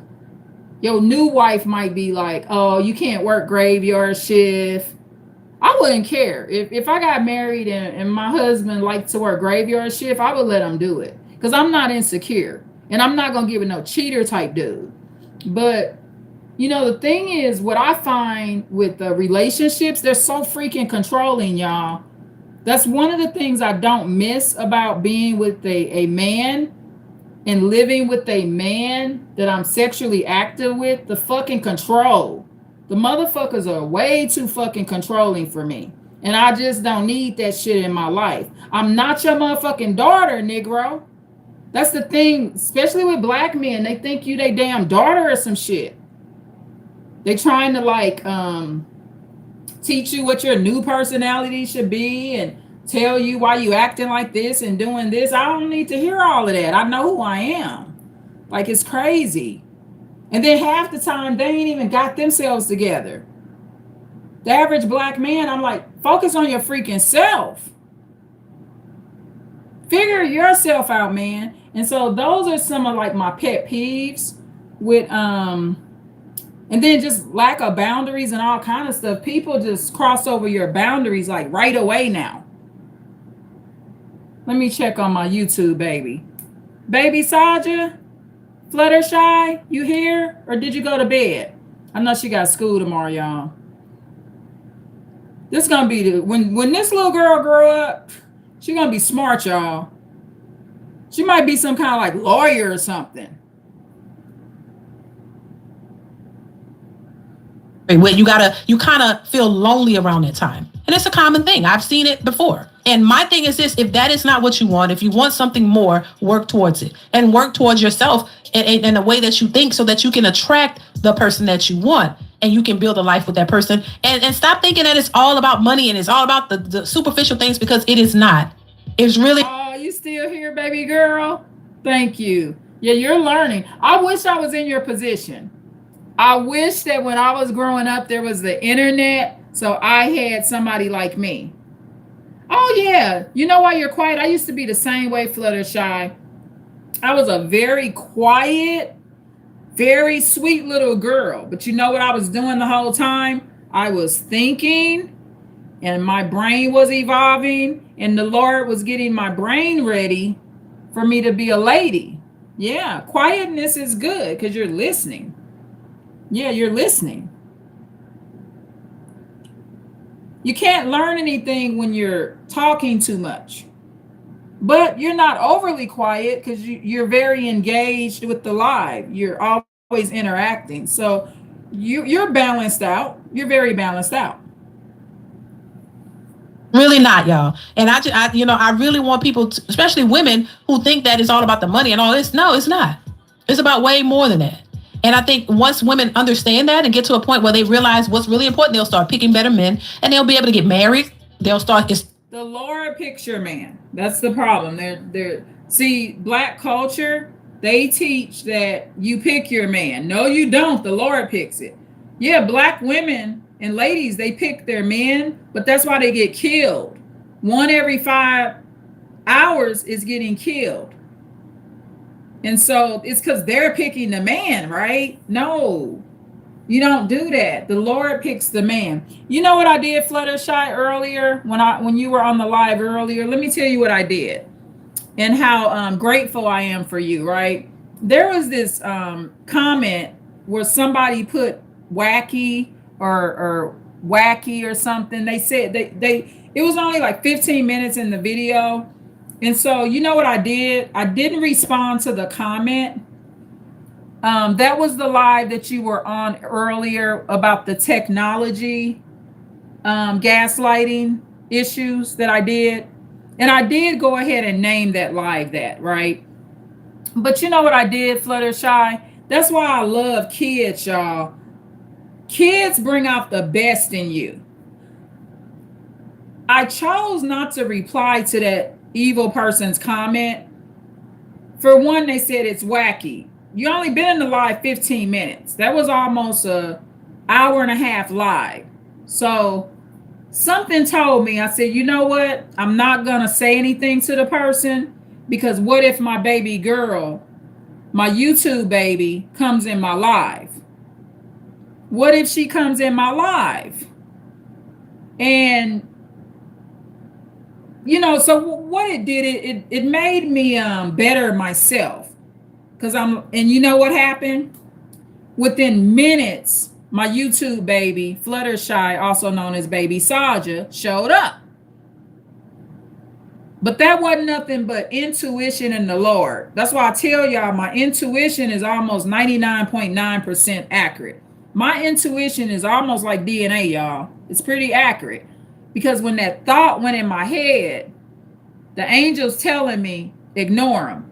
Because I can't allow someone in every live to leave a bad comment and I'm always reacting to it. That means that somebody toxic always has control of my live.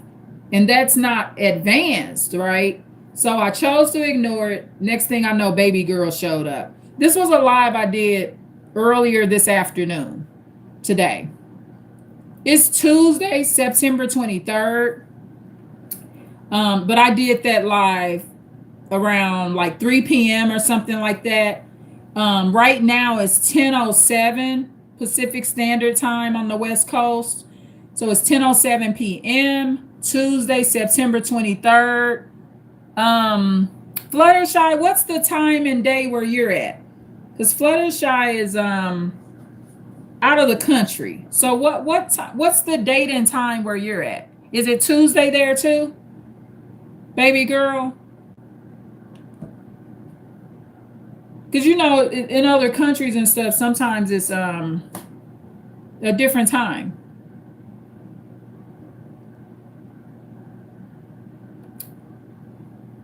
So let me play this. Establishing relationships and building with that person, and you'll see your life will flourish a lot better. Being out here by your lonesome, by yourself, yeah, you may be able to travel and go here and there, but at some point, you get tired of doing things by yourself. Always you. When those girlfriends can't be there, it's just you. At some point, it becomes lame, in my opinion, unless you are really one of those people who just love being by yourself and you've always been like that and you really enjoy. Yeah, because there's some people, I think it's a rare occasion. But are you in Houston, baby girl? I don't know why I thought you was like out of the country too. Yeah, you are in Houston. Houston's nice. Do you like it there, baby girl?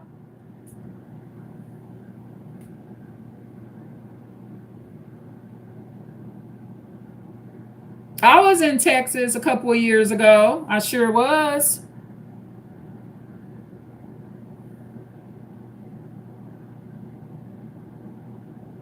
Houston is a good place.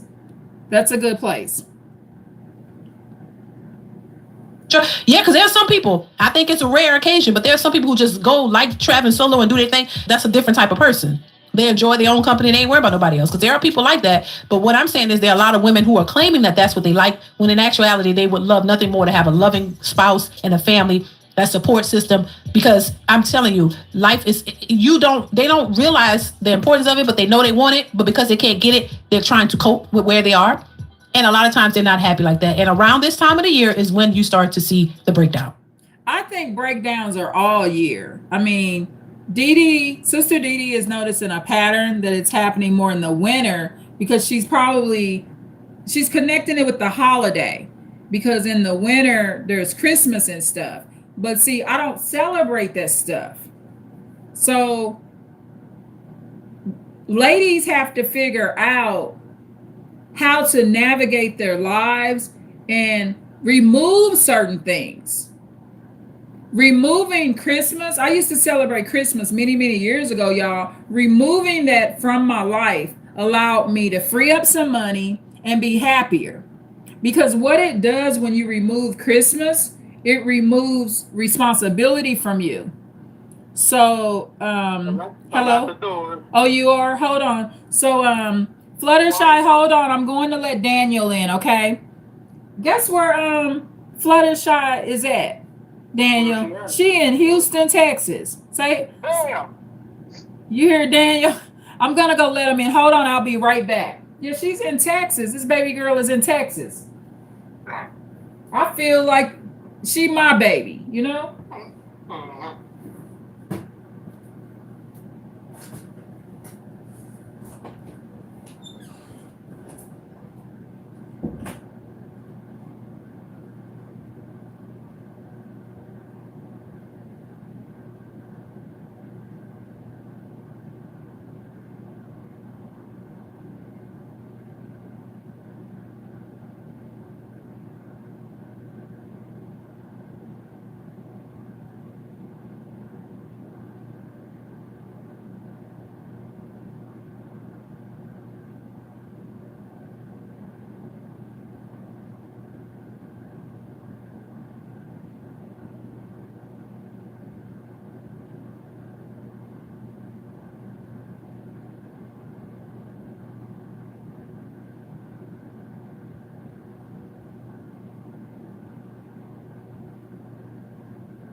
Okay, I am coming back, y'all.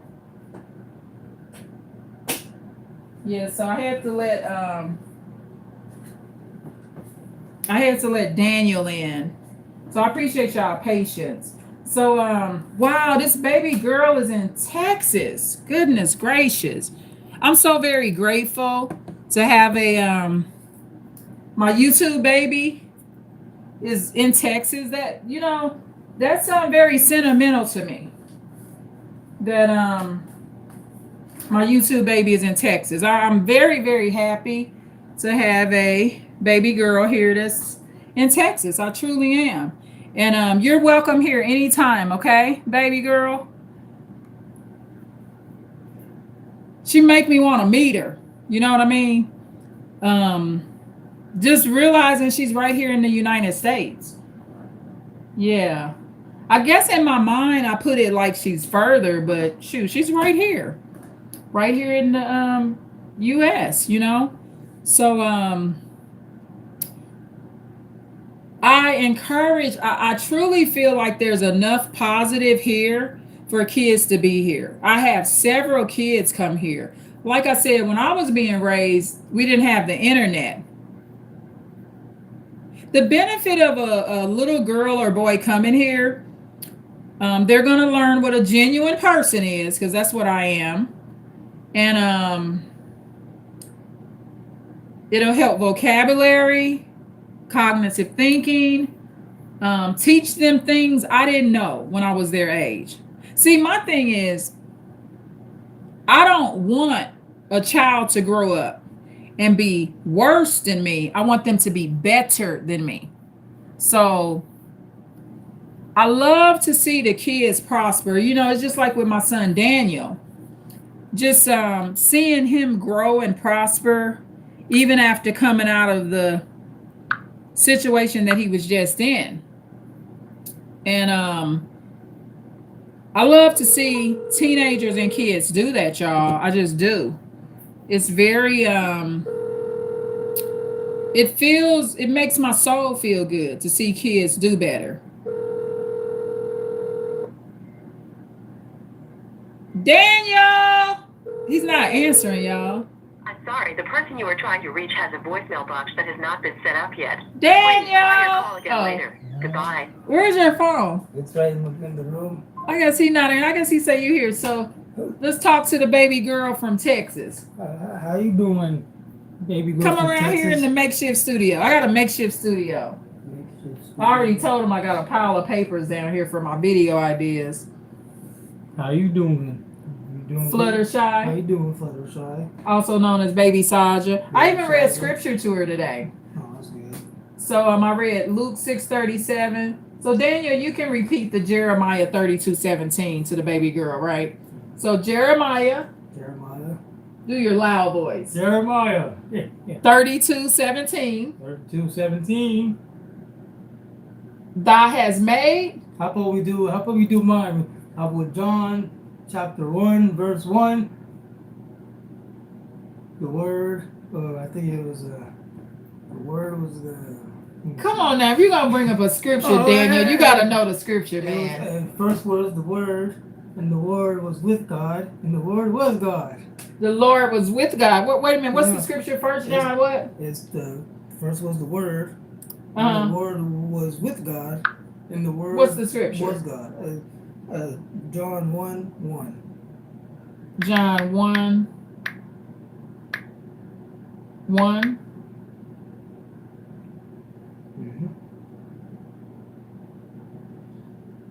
There you go. Okay, so John 1:1, John chapter 1. This is the book of the Bible, Fluttershy. Do you have a Bible, baby girl? Do you have a Bible?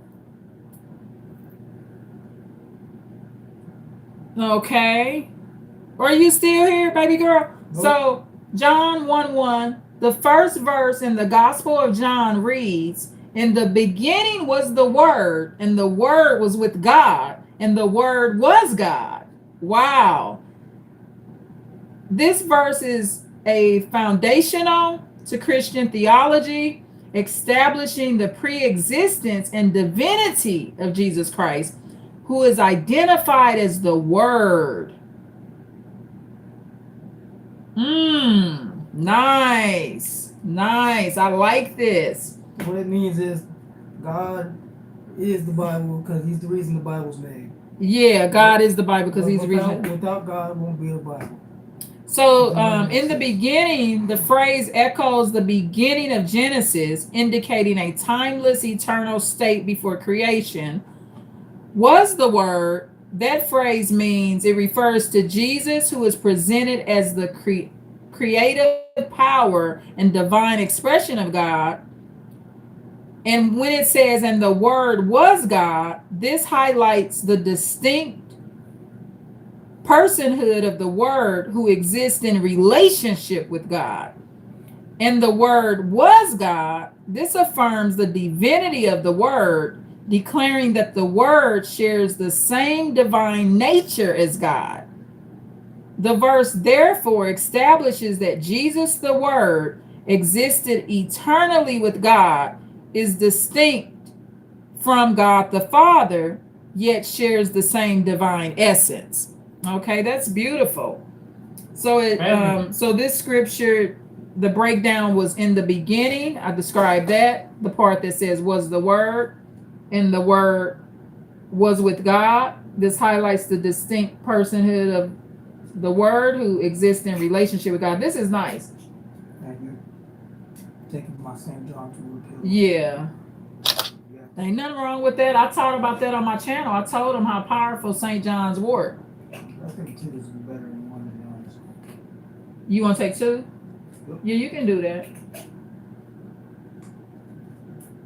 Because that's still only 600 milligrams. We love St. John's wort, y'all.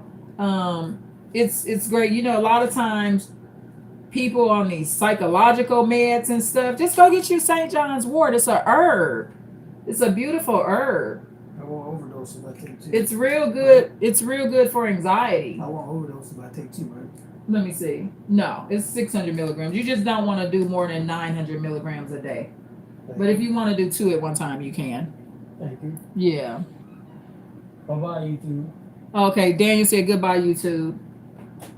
Yeah, so yeah, and you know, Daniel's an older teen. I mean, he's old enough. I learned about this stuff decades and decades ago. The Nature's Bounty St. John's wort. It's real good for anxiety and your mood and stuff like that. It's just adding a little herb to you, y'all.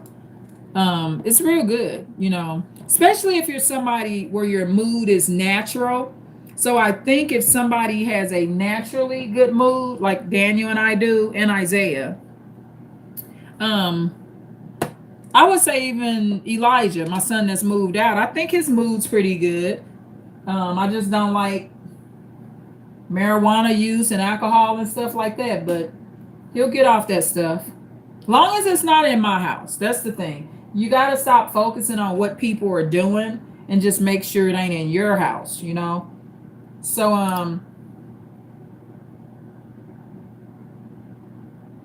I like this so much. I'm going to read this again, y'all. John 1:1. So John chapter 1, verse 1. In the beginning was the Word, and the Word was with God, and the Word was God. So this scripture is foundational to Christian theology, establishing the pre-existence and divinity of Jesus Christ, who is identified as the Word. So here's a breakdown in the key elements of this scripture.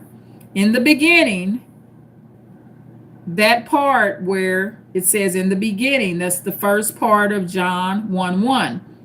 This phrase echoes the beginning of Genesis, indicating a timeless, eternal state before creation. Now, the next part of John 1:1 was the Word. Okay? This phrase refers to Jesus, who is presented as the creative power and divine expression of God. Okay? And then the next part of it, the phrase was, and the Word was with God. This phrase means and highlights the distinct personhood of the Word who exists in relationship with God. And the next phrase was, and the Word was God. This affirms the divinity of the Word, declaring that the Word shares the same divine nature as God. The verse therefore establishes that Jesus, in the verses John 1:1, John chapter 1, verse 1, the verse therefore establishes that Jesus, the Word, existed eternally with God, is distinct from God the Father, yet shares the same divine essence. So basically, there's a distinction between Jesus and God the Father, but their essence is the same. Basically, like God was kind of like within the soul of Jesus, you know, because Jesus is the Son of God. God sent Jesus here, basically. So, yeah, this is an excellent scripture, y'all. And Daniel pointed this out.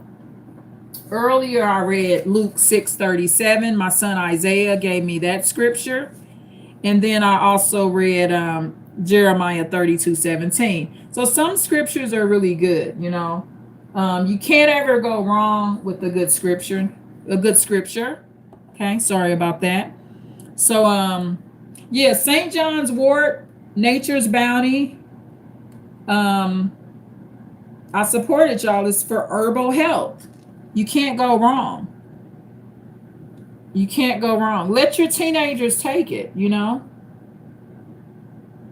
You want to keep happy teens and you want the right herbs going in their body. Another thing is the 500 milligrams of magnesium is really good for sleep, your bones. It lowers your blood pressure. It's just a wonderful thing, you know. So please like the video, y'all. Please like the video. Please like, share, and subscribe. Fluttershy, where's my like? Come on now. Baby girl, like the video. I can always rely on you for a like. When people like the video, even if I get just 3 to 5 likes, that increases how often YouTube puts me in the algorithm. So like if 3 people, thank you Fluttershy, thank you baby girl. So that one like, it may seem crazy to y'all. No, it's okay. It's just more people will be able to see the video, and YouTube will promote it to more people. And I want it promoted to more people so they can learn and have more information. Sister Dee Dee, you know, the sister that I was playing the video on, she's a good lady. I mean, she has a powerful channel. The Lord has really blessed her. But I'm just adding on to what she's saying.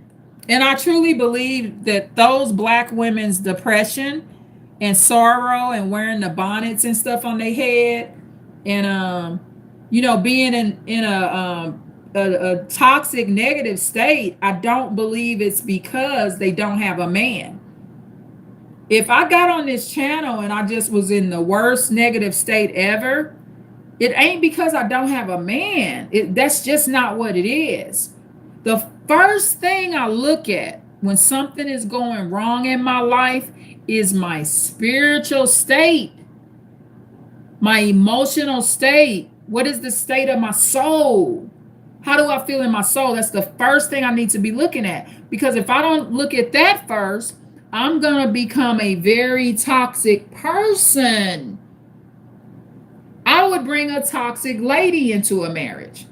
So I first got to look at my soul and work on that. And that's something that we should be working on every day, y'all. Every day we need to be working on our soul. So that's just how I feel. I believe these are a bunch of depressed women that need to see a psychiatrist. They need to stay the hell away from men. Especially that one on the video laying on the table with her arms folded, overweight, all depressed. The man just gonna be in a bad mental state if he get with her. The man that a woman gets with or a lady gets with, he's not the true reason she's happy. You cannot make another person happy. It's best that they already be happy when they find you. I've never found any man that I was able to make happy. It's not possible. He has to do that from within his soul.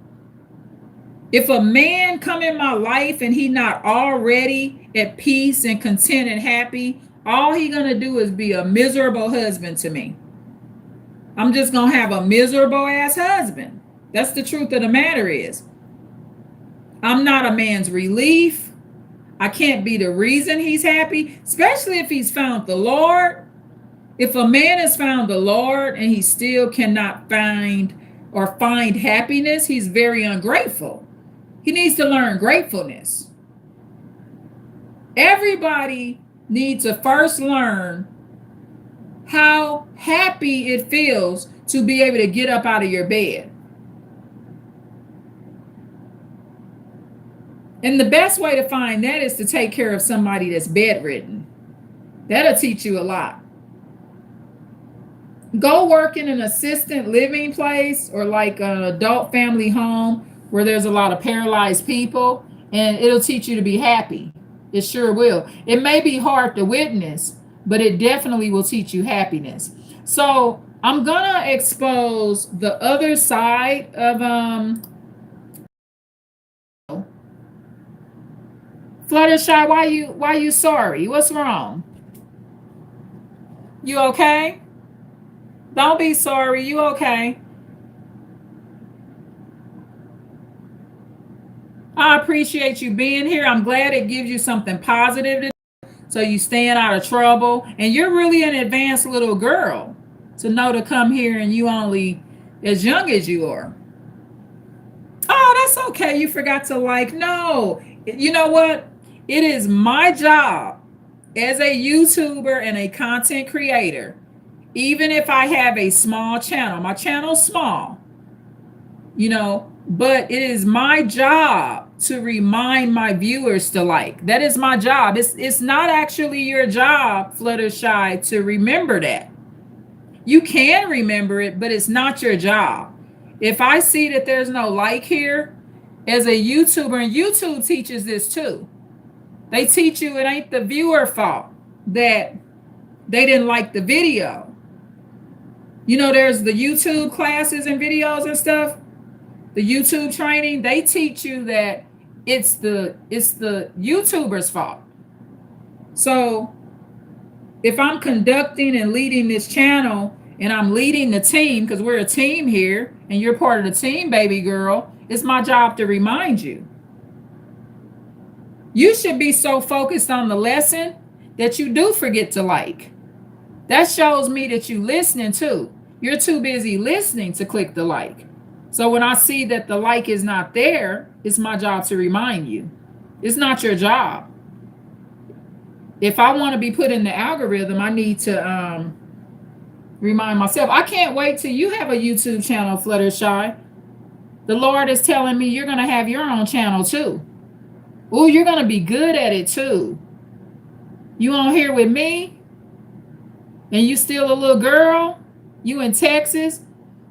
You're going to be one of them Southern girl YouTubers. And see that quietness you got right now, as you grow older, you're going to become more verbal. You might grow up and be talking just like me. Your parents going to be like, dog, why are you so smart? Because you're going to be advanced. I want you to be advanced so that you can be even happier than I am. So what I'm gonna do, let me see. I talked about one black girl and lady is murdered every 5 hours, and it won't be one of my sons doing it. My beta male Elijah over there, he let the woman jump on him, y'all. You know, he's supposed to be kind of mean to me a little bit, my middle son, but he ain't over there putting hands and feet on his girlfriend. None of my sons beat up on girls. None of them. Even my middle son, you know why? Because there's boundaries. Elijah knows better than to beat up on his girlfriend, because he don't come here. Because I don't put up with that domestic violence drama. I'm so proud that none of my sons beat up on girls. And Daniel has had several girlfriends. He never laid his hands on any of his girlfriends. Neither does Isaiah. He's not a woman beater. And Elijah's not a woman beater. Elijah actually gets his ass whooped. He got a like big 300-pounder and he lets her whoop his ass. God, what a beta male, I tell you. I don't like to see the girl beat up on the man neither. I mean, it's all a bad deal. Oh, you going to bed, baby girl? Okay, I love you so much. You sleep tight. And you enjoy a peaceful night in Texas.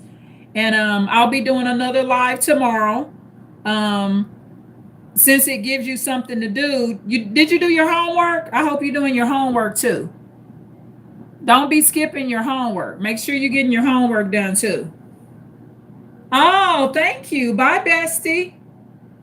Good night. I love you so much. Sleep tight and enjoy your night in Texas, okay? Houston's a great place. I enjoyed being there a couple of years ago. I sure did. I loved it. It was nice. We went to the Walmart, went out to eat, went to the bank, had a nice motel. It was a lot of fun. It was some stress with that visit, but overall, it was a good trip. My family, all my sons got to get on an airplane. It was nice. Good night, Fluttershy, also known as Baby Saja. Tune in tomorrow, okay? Tune in tomorrow. I appreciate you so much.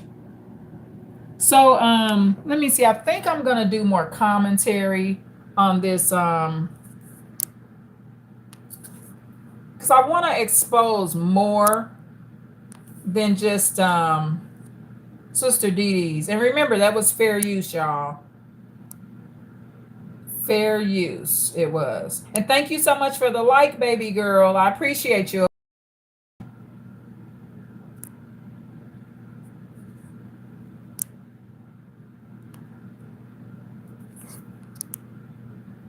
So I'm gonna do more commentary, but this time I'm gonna put Sister Lowell on there. I just had her on the channel. I did commentary when I went over the Charlie Kirk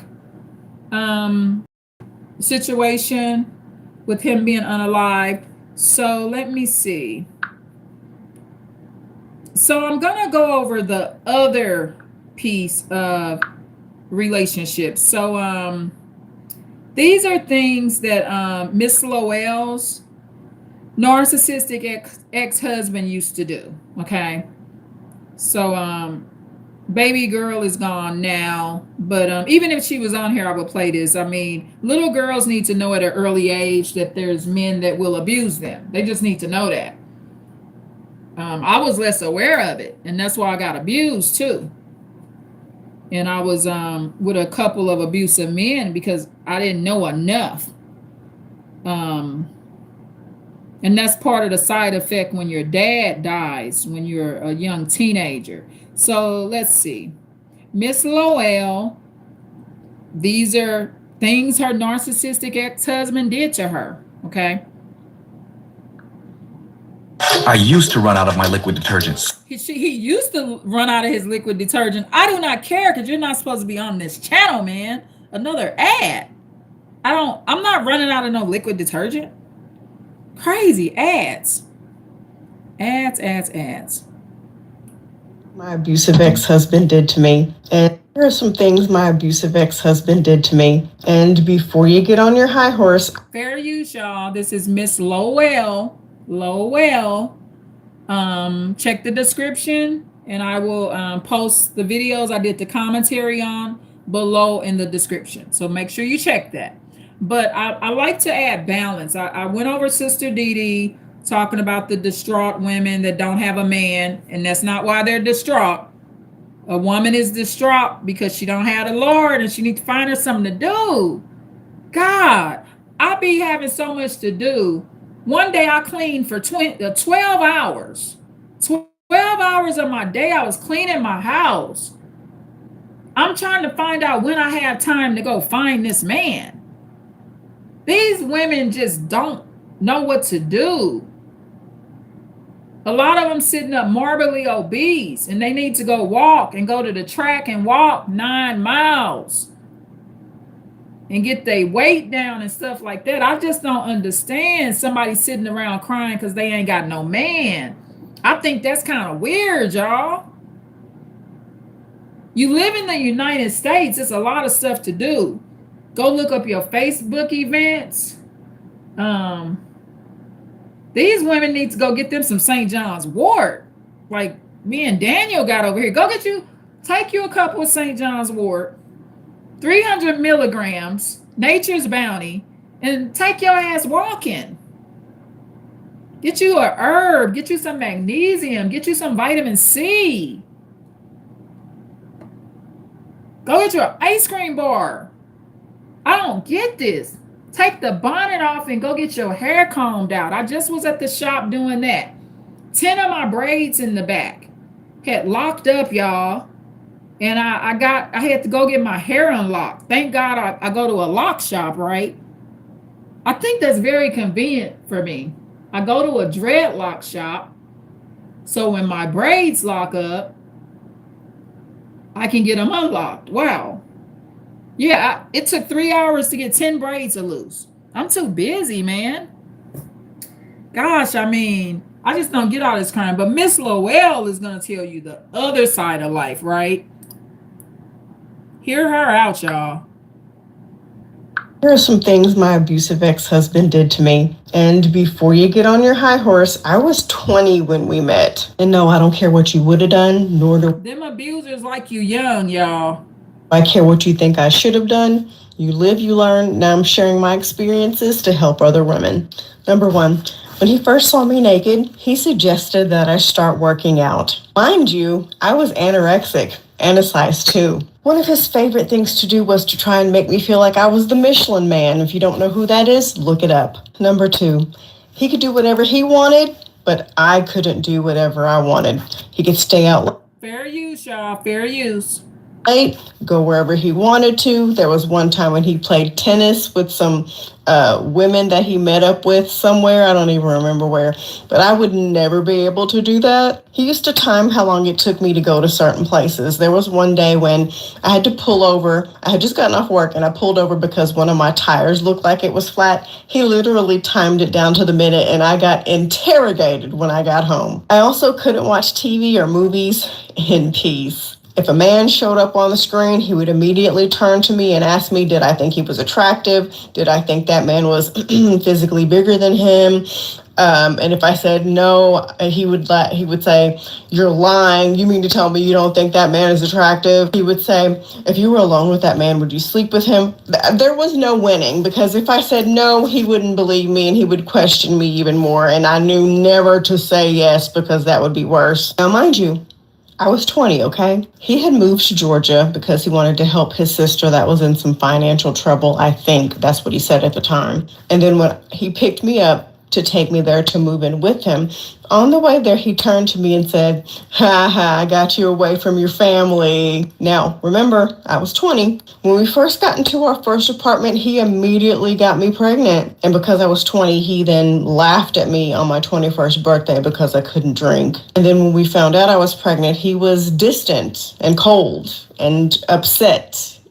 And it's kind of like, dude, you're the reason this happened. I could not have my own friends. The only people that I was allowed to hang out with were the wives and girlfriends of his friends. I could not wear what I wanted. He had to approve everything. There was one day when I wore a shirt with a neckline similar to this, and he comes to me and goes, all this, I don't like that. He literally dug his hand down my shirt. It was one of the most degrading moments of my life. I couldn't simply exist in public in peace, because apparently every way that I moved my head, any way that I looked at someone, meant that I was flirting with them. I was convinced that just because I smiled at a cashier like this, that I was flirting with him. There was no privacy. There was no personal space. He constantly allowed his broke-ass family to move in with us, friends too. And then he tried to make me feel guilty because I wanted it to just be us and not have everybody move in with us all the fucking time. And his family could say and do whatever they wanted. And we were so broke we could barely afford groceries, but the situation was exacerbated by the fact that people were always living with us, not paying for shit, and eating every fucking thing. He controlled all the money. For a short while in our relationship, I did work outside the home. And even though it was my money and I worked hard for it, he controlled where it went to and how it was spent.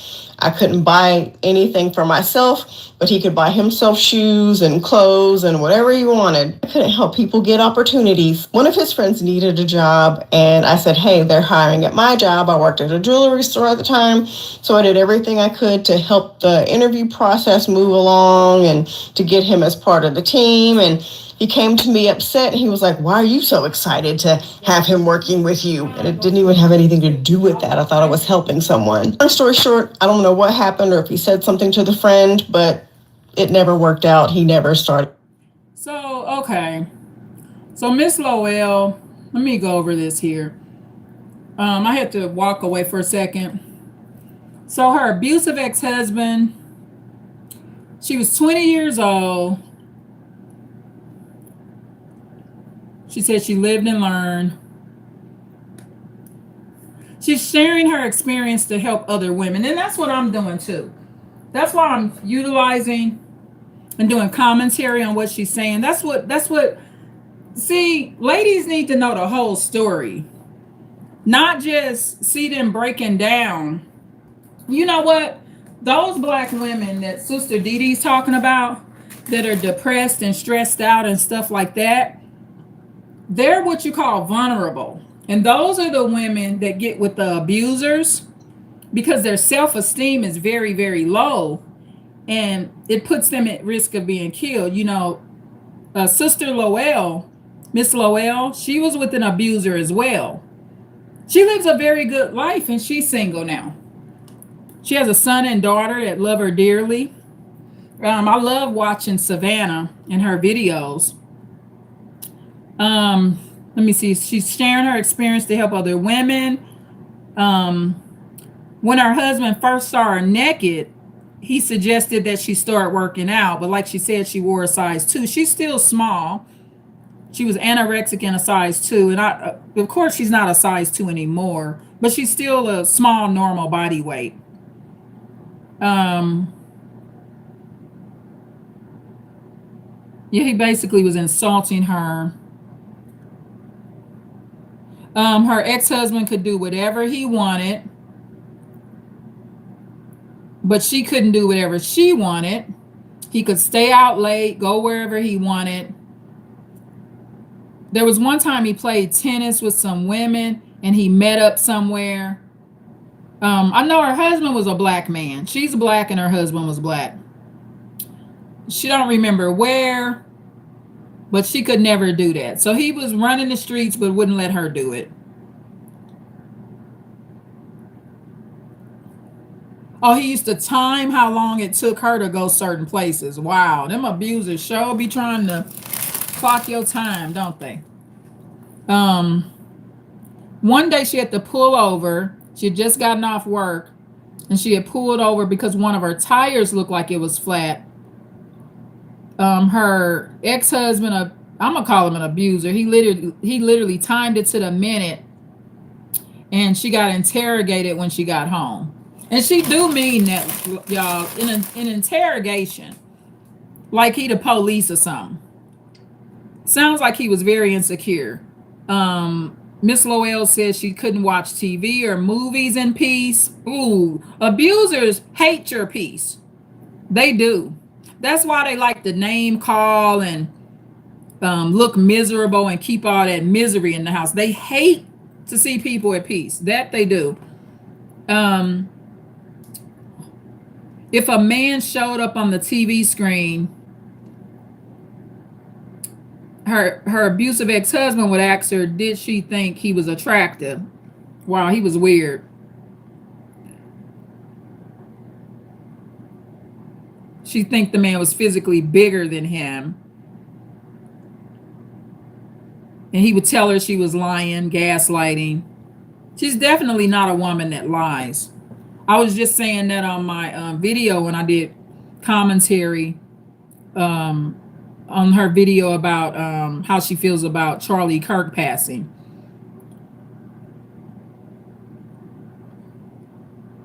Oh, then her abusive ex-husband would ask her if she was alone with that man, would she sleep with him? Wow.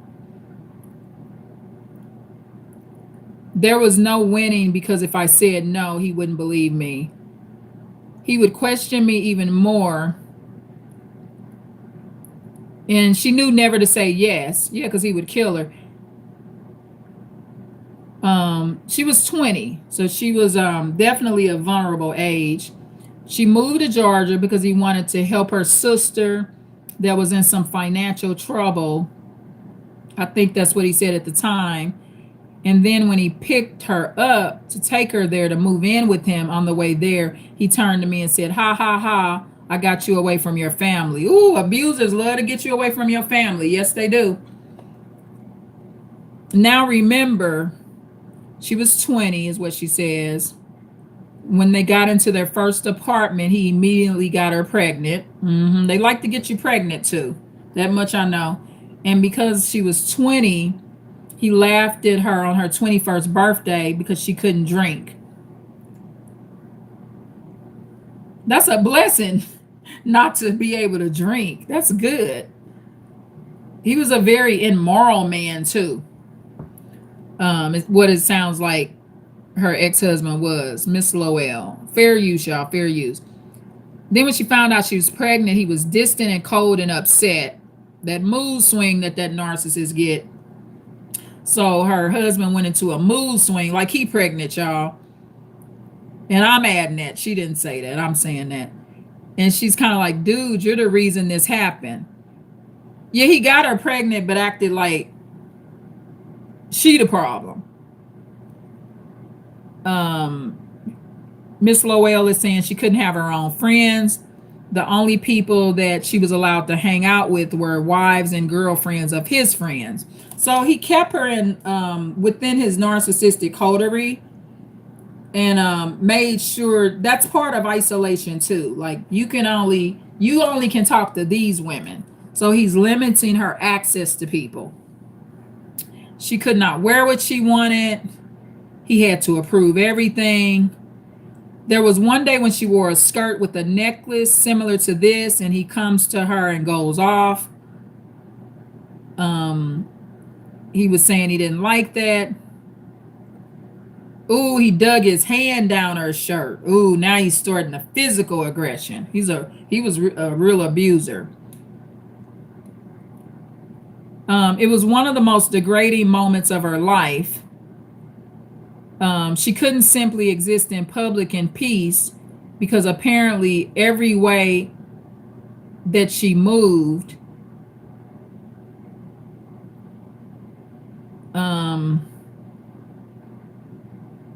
it meant that she was flirting with someone. Okay, is what he thought, but she wasn't doing that, of course. You know, when you're with abusers, you don't have time to flirt with people. They're so busy like fucking with you, right? And harassing the shit out of you. When do you have time to cheat? Please, there's no time to cheat. He was convinced that just because she smiled at the cashier, that she was flirting with him. There was no privacy. There was no personal space. He constantly allowed his broke ass family to move with us, is what she's saying. So when she was with him, he's moving in his family members, friends too.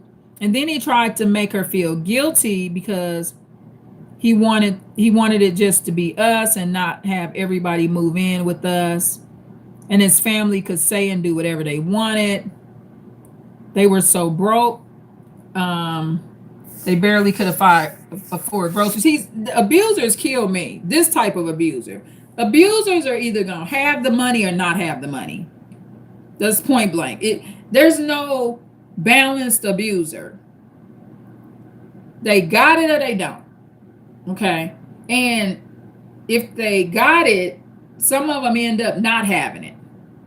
You know, because some abusers, they want to run a scam. They come into the relationship like this hardworking man, and then they switch it up on you, basically, is what they're doing. So let me see. So his family was staying with them and not paying for nothing.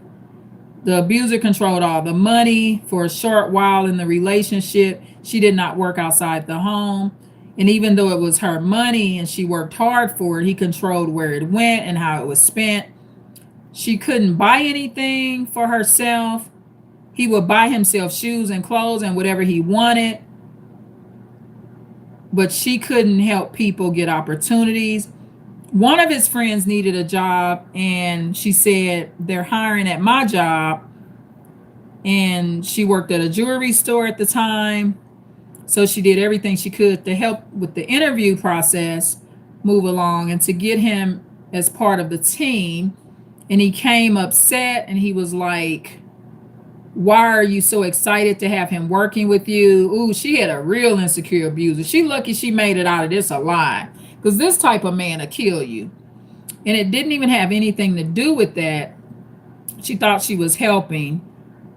That's one of the things I like about not being with not just an abuser, not being with a man, period, is that when I decide to help somebody, I don't have to check in with anybody, right?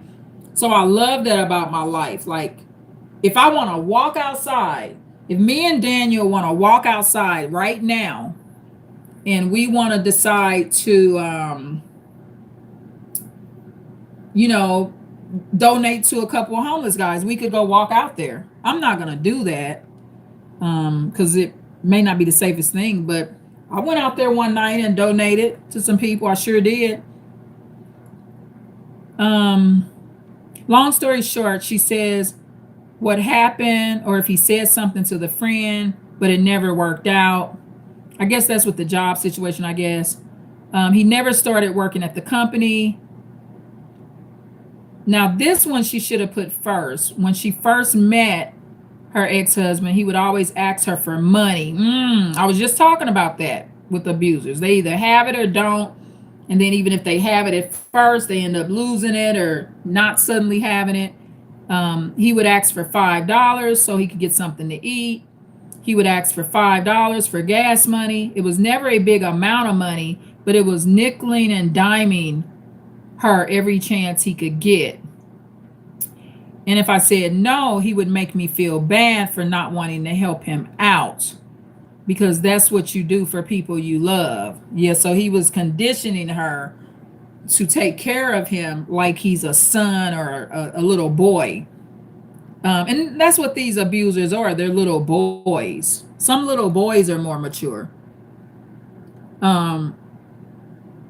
Thing is, he gaslighted her. Now he gave me up his car to move to Georgia, where we moved, and I took my car. He drove my car down there to move with him. I mean, okay, so let's play this. Sure, I don't know what happened or if he said something to the friend, but it never worked out. He never started working with the company. Oh, this one I should have put first. When we first met, he would always ask me for money. He would ask me for $5 so he could get something to eat. He would ask me for $5 for gas money. It was never a big amount of money, but it was nickeling and diming me every chance he could fucking get. And if I ever said no, he would make me feel bad for not wanting to help him out, because that's what you do for people you love. The thing is, he gassed. That nickeling and diming, $5 a day, that's $35 a week.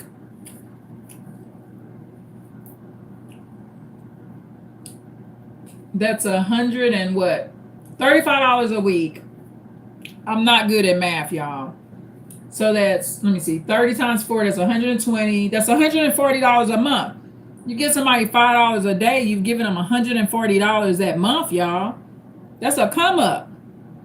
You know? So people that nickel and dime you, that's why I always signed off with taking care of people and helping people, because they nickel and dime you, right? So people will, the type of people that you're providing for, but they never pay their own way, and they're getting older and older. They're nickeling and diming you. You'll never have anything. You won't have a big place. You won't have a new car. You won't have nice furniture. You won't have anything because they're nickeling and diming you. You won't even be able to pay your auto insurance and your life insurance policies and stuff if you have that. So it's bad. The thing is, he gaslight me. Now, he gave up his car to move to Georgia, where we moved, and I took my car. He drove. Fair use, y'all. This is Miss Lowell. Drove me and my car down there to move with him. New Swiffer Mop Deluxe. No, it's no Sweeper Mop Deluxe. These ads, y'all. New locking head. Getting into tight spaces is simple. Move with him. I don't use mops. I get on my hands and knees and clean my floor. I clean my floor like a table, y'all. I need my floor clean. I don't need no mop. And he messed up my car to where it would kind of like veer off to one side. And he gaslit me into thinking that I was the reason that happened and that I messed up the car. He later years later admitted that he fucked up the car. He spent that whole time trying to convince me that I didn't know how to drive. He went to prison one time and he controlled me from prison, or I let him control me from prison. Hindsight is always 20/20. He would call me collect at random times of the day, and if I didn't answer the phone immediately, if it rang for more than 2.5 seconds, I was interrogated and asked, what was I doing? He had bad credit and his background checks would never check out, but I always wondered why we were able to get these nice places to live. And it's because he was fucking the women in the leasing office. He was fucking whoever was selling a townhome we lived in. Whenever I wanted to be intimate, he would always turn. Oh, she had a hoe on her hands. And it's a such thing as a man hoe, y'all. When a man do you like that, he a hoe. I found out many years later how my ex-husband, and I was a faithful wife, y'all. My ex-husband would be going to St. Louis, fucking his ex and shit. I found out that man was nasty. My ex-husband was not faithful. He was like the one night stand type of dude, right? And he would come home. My ex-husband would go fuck a bitch at his father's house, right? He would take them to his dad's house or the motels or they crib, wherever he would fuck the bitch at, right? And then come home from St. Louis and have sex with me like ain't nothing happened, y'all. And you know what I would get back then when I was married? Something that I never get now. Let me tell you something I don't get no more since I'm not with that Negro. I don't get yeast infections. When a man is sticking his freaking dick in another woman and then doing that with you, I don't care how clean he wash it, y'all. It's just nasty. And so I used to get yeast infections from him. And sometimes it would be after he came back from one of them freaking trips. When you get out of these situations, you better be glad you ain't got HIV. That's for real. Be glad you ain't got herpes and HIV from these people. So she was married to a hoe too. Be intimate, he would always turn me down and make me feel like I was the least attractive person he ever met. As a matter of fact, there was one time when he told me he had to force himself to sleep with me. But on the same note, if I was ever tired and didn't want to be intimate, I got a lecture about how I'm not a good wife and I'm supposed to want to be intimate with him all the time. There was one time that he choked me and he gaslight me into believing that the reason he did it was because I slammed the door and caused something to fall on our son, who was a baby at the time. Again, her ex-husband was horrible. My ex-husband, when I first moved here, y'all, let me tell you when I should have left. I first moved here. I hadn't even been here a good 2 or 3 days when I moved here from St. Louis, Missouri. A woman calling me from St. Louis. I ain't got nothing against her now, but she had a disabled daughter. And I think her daughter maybe passed away now. May she rest in peace. But she had a disabled daughter. Evelina was her name. Sure was. And shoot, it went around. Hey, other people had got it, Evelina. She had a reputation of having some really good pussy, y'all. That's what I heard from the guys. Not a hoe. She wasn't a hoe like that. It was wrong for her to be messing around with my ex-husband. But see, when she was messing around with him, me and him weren't married as of yet. He was juggling 2 supplies. I was young and impressionable and vulnerable, and she was a little older. Not old, but she was old. Both of them were older than me. She was older. And Evelina called me. I'd only been here 2 or 3 days. I'm waking up out the bed, the phone ringing. This was when it wasn't no cell phones. The phone ringing, and it's Evelina telling me that he asked her to move here. And of course, my ego kicked in. I'm like, you know, like I'm winning some freaking prize. She was the lucky one. I didn't get no prize. So I'm like, well, I'm here, you know. But I think he would have her when I would come visit him on holidays and stuff before I moved here, because I came on Easter. I think I came on a Christmas. I would come to visit. I came 2 to 3 times to visit, something like that. And I remember one occasion was on an Easter because I took a photo with a bunny rabbit. Okay, so I remember that. And so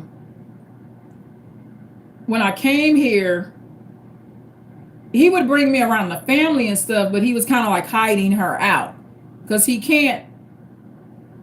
He's presenting to his family like he just got one woman that he want to marry, and it's me. But actually, he had another supply, which was Evelina, because Evelina, I think she was thick, built up, older. So he was fucking her.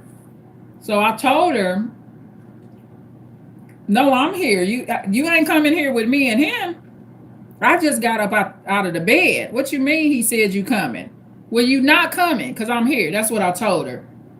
I should have packed my shit and went back home to St. Louis, or at least left him. I should have left that man. That was a sign. And even though me and him married, he still was fucking Evelina. He sure was. I think her daughter passed away now. May she rest in peace. I don't have nothing against Evelina. We both were being victimized. He was lying to her and lying to me at the same time. Because if I would have known for sure that he was messing with her, I wouldn't have moved there or moved here. I stayed here because my grandmother is the one that originally sent me here. When I was 13, I came to the West Coast to visit. So this was where my grandmother is the first person that introduced me to this state. I was here before the ex-husband was, basically, visiting, because I came here for the summer when I was like 13 years old. But yeah, that man always was cheating on me.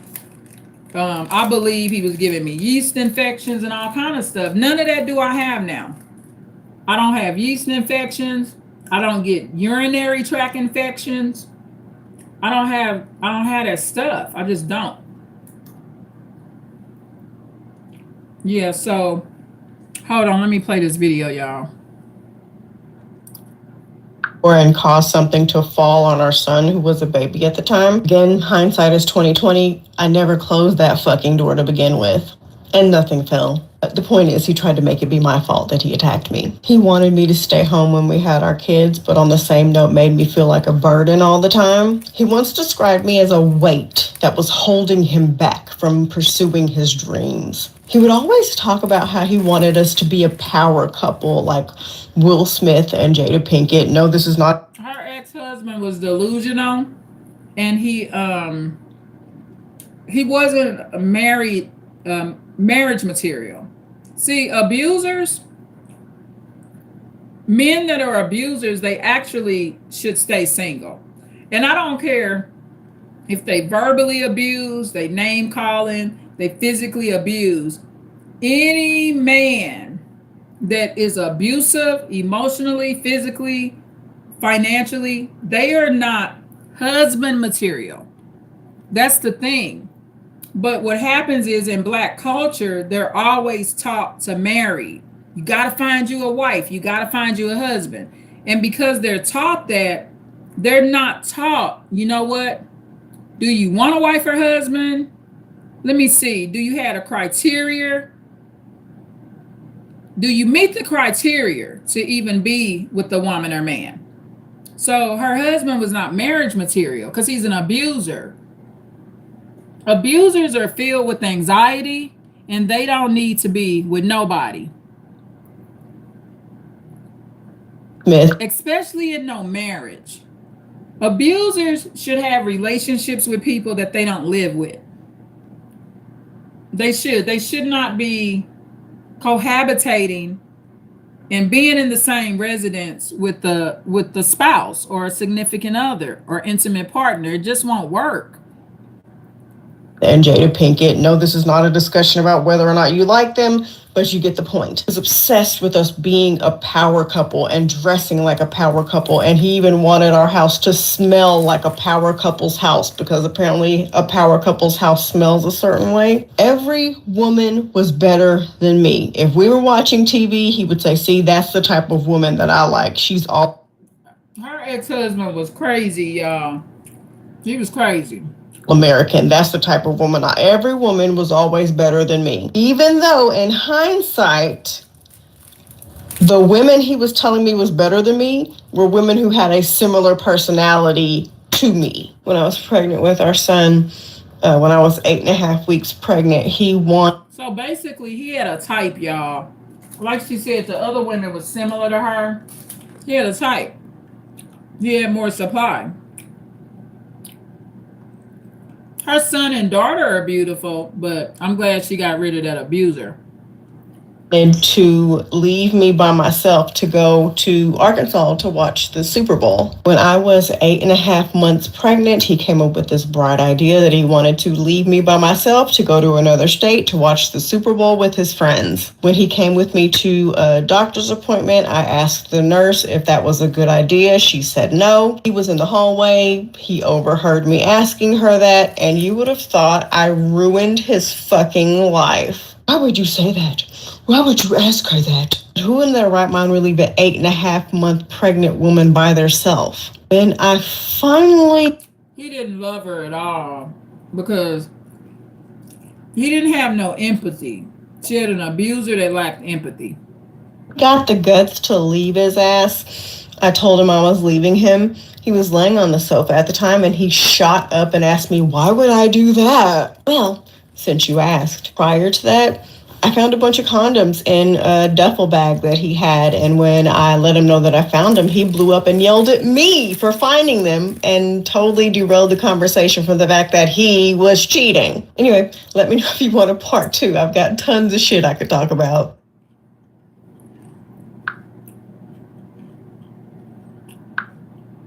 I guess she's going to do a part 2. So Fred Meyer, you never. That's where we were just at, y'all. Fred Meyer. So basically, I'm glad she's free of that man. He was crazy. And I know she didn't say it in this video, but I do know that she ended up going to a domestic violence shelter.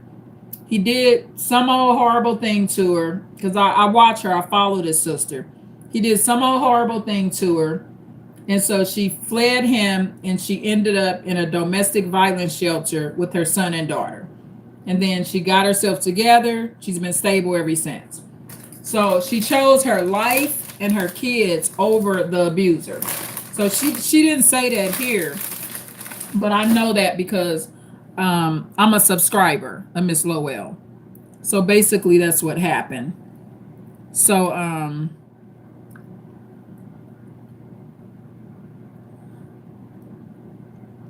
wait a minute, my baby sent me a video. Let me see what this is. You're a liar. Grandma, tell me to get their money back, you liar. No, please. I didn't even get that much. It's just a few dollars. You know what? You know what? You're a liar. Grandma, tell me to get their money back, you liar. No, please. I didn't even get that much. It's just a few dollars. You know what? You know what? I'm gonna show you. He gonna grow legs today, okay? No, please.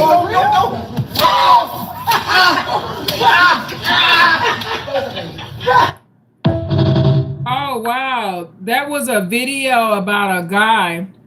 My son just sent me this, Daniel. So there was a video about a guy faking like he didn't have legs. Wow, hold on. You're a liar. You're a liar. Grandma, tell me to get their money back, you liar. No, please. I didn't even get that much. It's just a few dollars. You know what? I'm gonna show you. He gonna grow legs today, okay? No, please.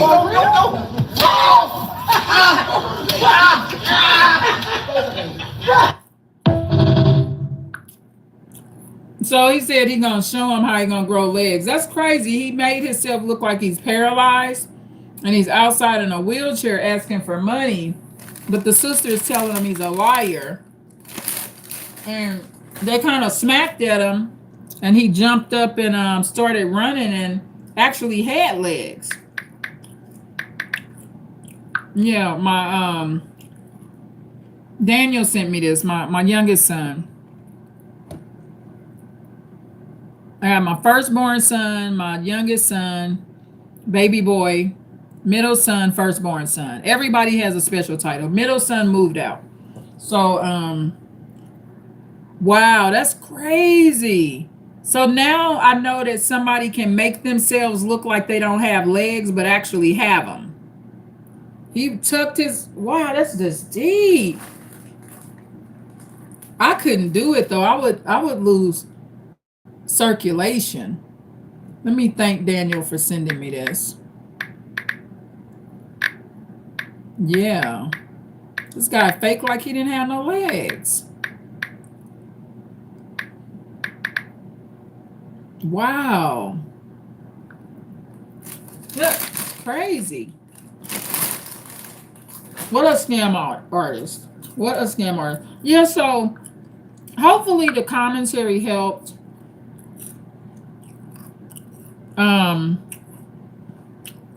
Hopefully it really helped y'all. Because I mean, what I'm saying is logical, y'all. You gotta understand when somebody is crying and depressed and stuff like that, it has to be much deeper than them not having a man. I just couldn't imagine crying over something so petty. That's petty to me. See, I would go see a psychiatrist. If I woke up one day and I just started busting down crying just because I didn't have a man, like a man is my Lord. Now, I'm not saying you're not crying because you break up with a man. You know, I could see kind of like if you had a real good man and you was in love and you broke up, I could see crying like for a day or two. But you might want to be careful with falling in love with people like that. You know, you can be in love with somebody like that's your Lord or something. I still got to do my suicide video, y'all. That's the thing. I haven't done it yet because I'm still preparing for it. I did start the Playa series, but I had promised y'all I would start the Playa series and I would do one on suicide. And when I do that video, I'm going to be talking about a young man that I work with that had came up from the home office, which was Salt Lake City, Utah. And he was helping us for the summer. And he went back to Salt Lake City, Utah. And his girlfriend broke up with him and he killed himself. He's a white man. He wasn't even 25 years old, from what I remember. He unalived himself. And that was my first real interaction and knowledge of someone even committing suicide because they broke up with somebody. I mean, I'm from the Black community. So in the Black community, when your chick break up with you, you just go get another one or you already had another one anyway. Half the time a Black man didn't care because he already had 2 or 3 of y'all. But I move out of state to the West Coast. And the white man, he go back and commit suicide just because his girlfriend left him. I was like, wow. So I'm still going to do a video to explain how that affected my life. And it affected my life in a good way because it makes me more conscious.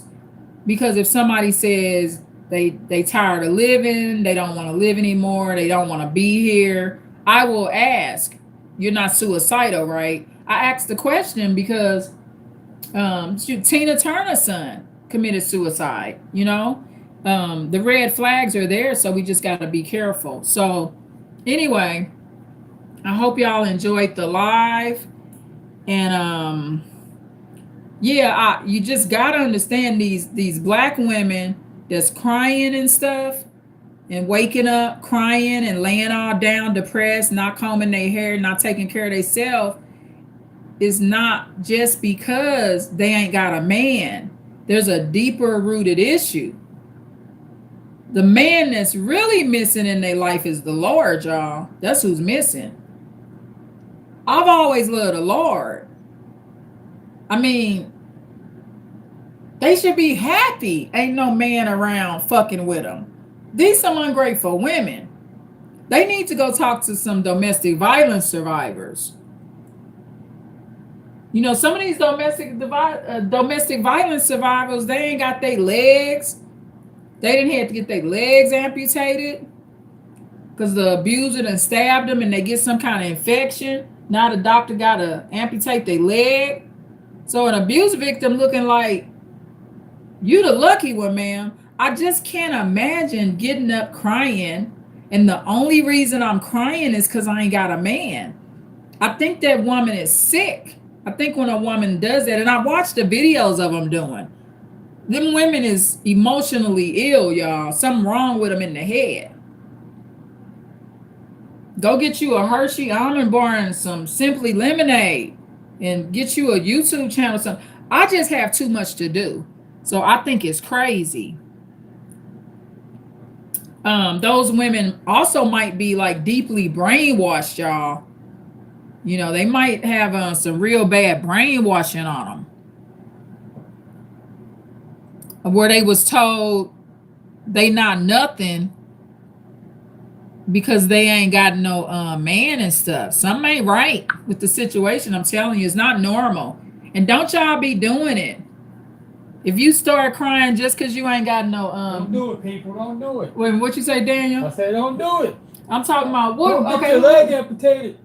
Oh, you heard that? Let me ask you this, Daniel. Yes, ma'am. If I'm your mother, Yes. if I woke up tomorrow, you came to check on me. Hopefully I wake up. Thank you, Lord. Oh. So if I woke up tomorrow and you came and say, Mom, you okay? And I start crying down. I'm asking my son, y'all. See, because this is a good man here. So what's Isaiah doing? In his room. If I woke up tomorrow and started crying, and you said, Mom, what's wrong? Or Mother Master. He called me Mother Master. Mother Master. So if you said, Mother Master, what's wrong? And I was crying, I said, oh, I ain't got no man, Daniel. Oh, I'm ugly. I ain't got nobody. I got nappy hair. Oh. What would I do? What would you think about me? And I'd say, go on a dating app. Go on a dating app, man. Oh, you would tell me to go on a dating app? Stop whining, Negro. Go on a dating app. There's new things in this generation, not the old things.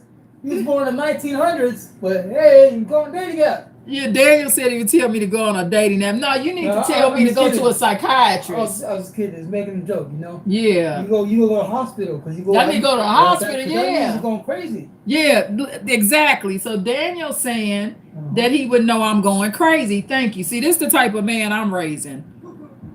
And if I go up and go get Daniel. Go get Isaiah so I can ask him. I'm going to ask my firstborn son. Yeah, he think I better call the ambulance on my ass. That's some stupid shit to cry over. Now I could see if you had a good man and a good husband and he died or something. Say I had a husband and he passed away. That's a reason to cry.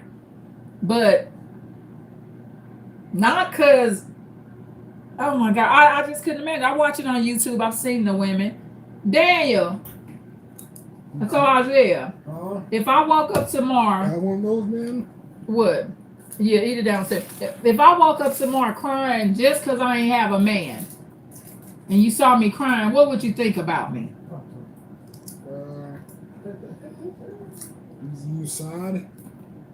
You would think that's normal that I'm crying just because I ain't got no man? Wait, no. It's not normal, buddy. It's not normal. Okay. This is the second son. Thank you. See, I'm getting a man's perspective. Can you close this door, son? Eat that in the dining room area, Isaiah. Oh, yeah. And get you a plate.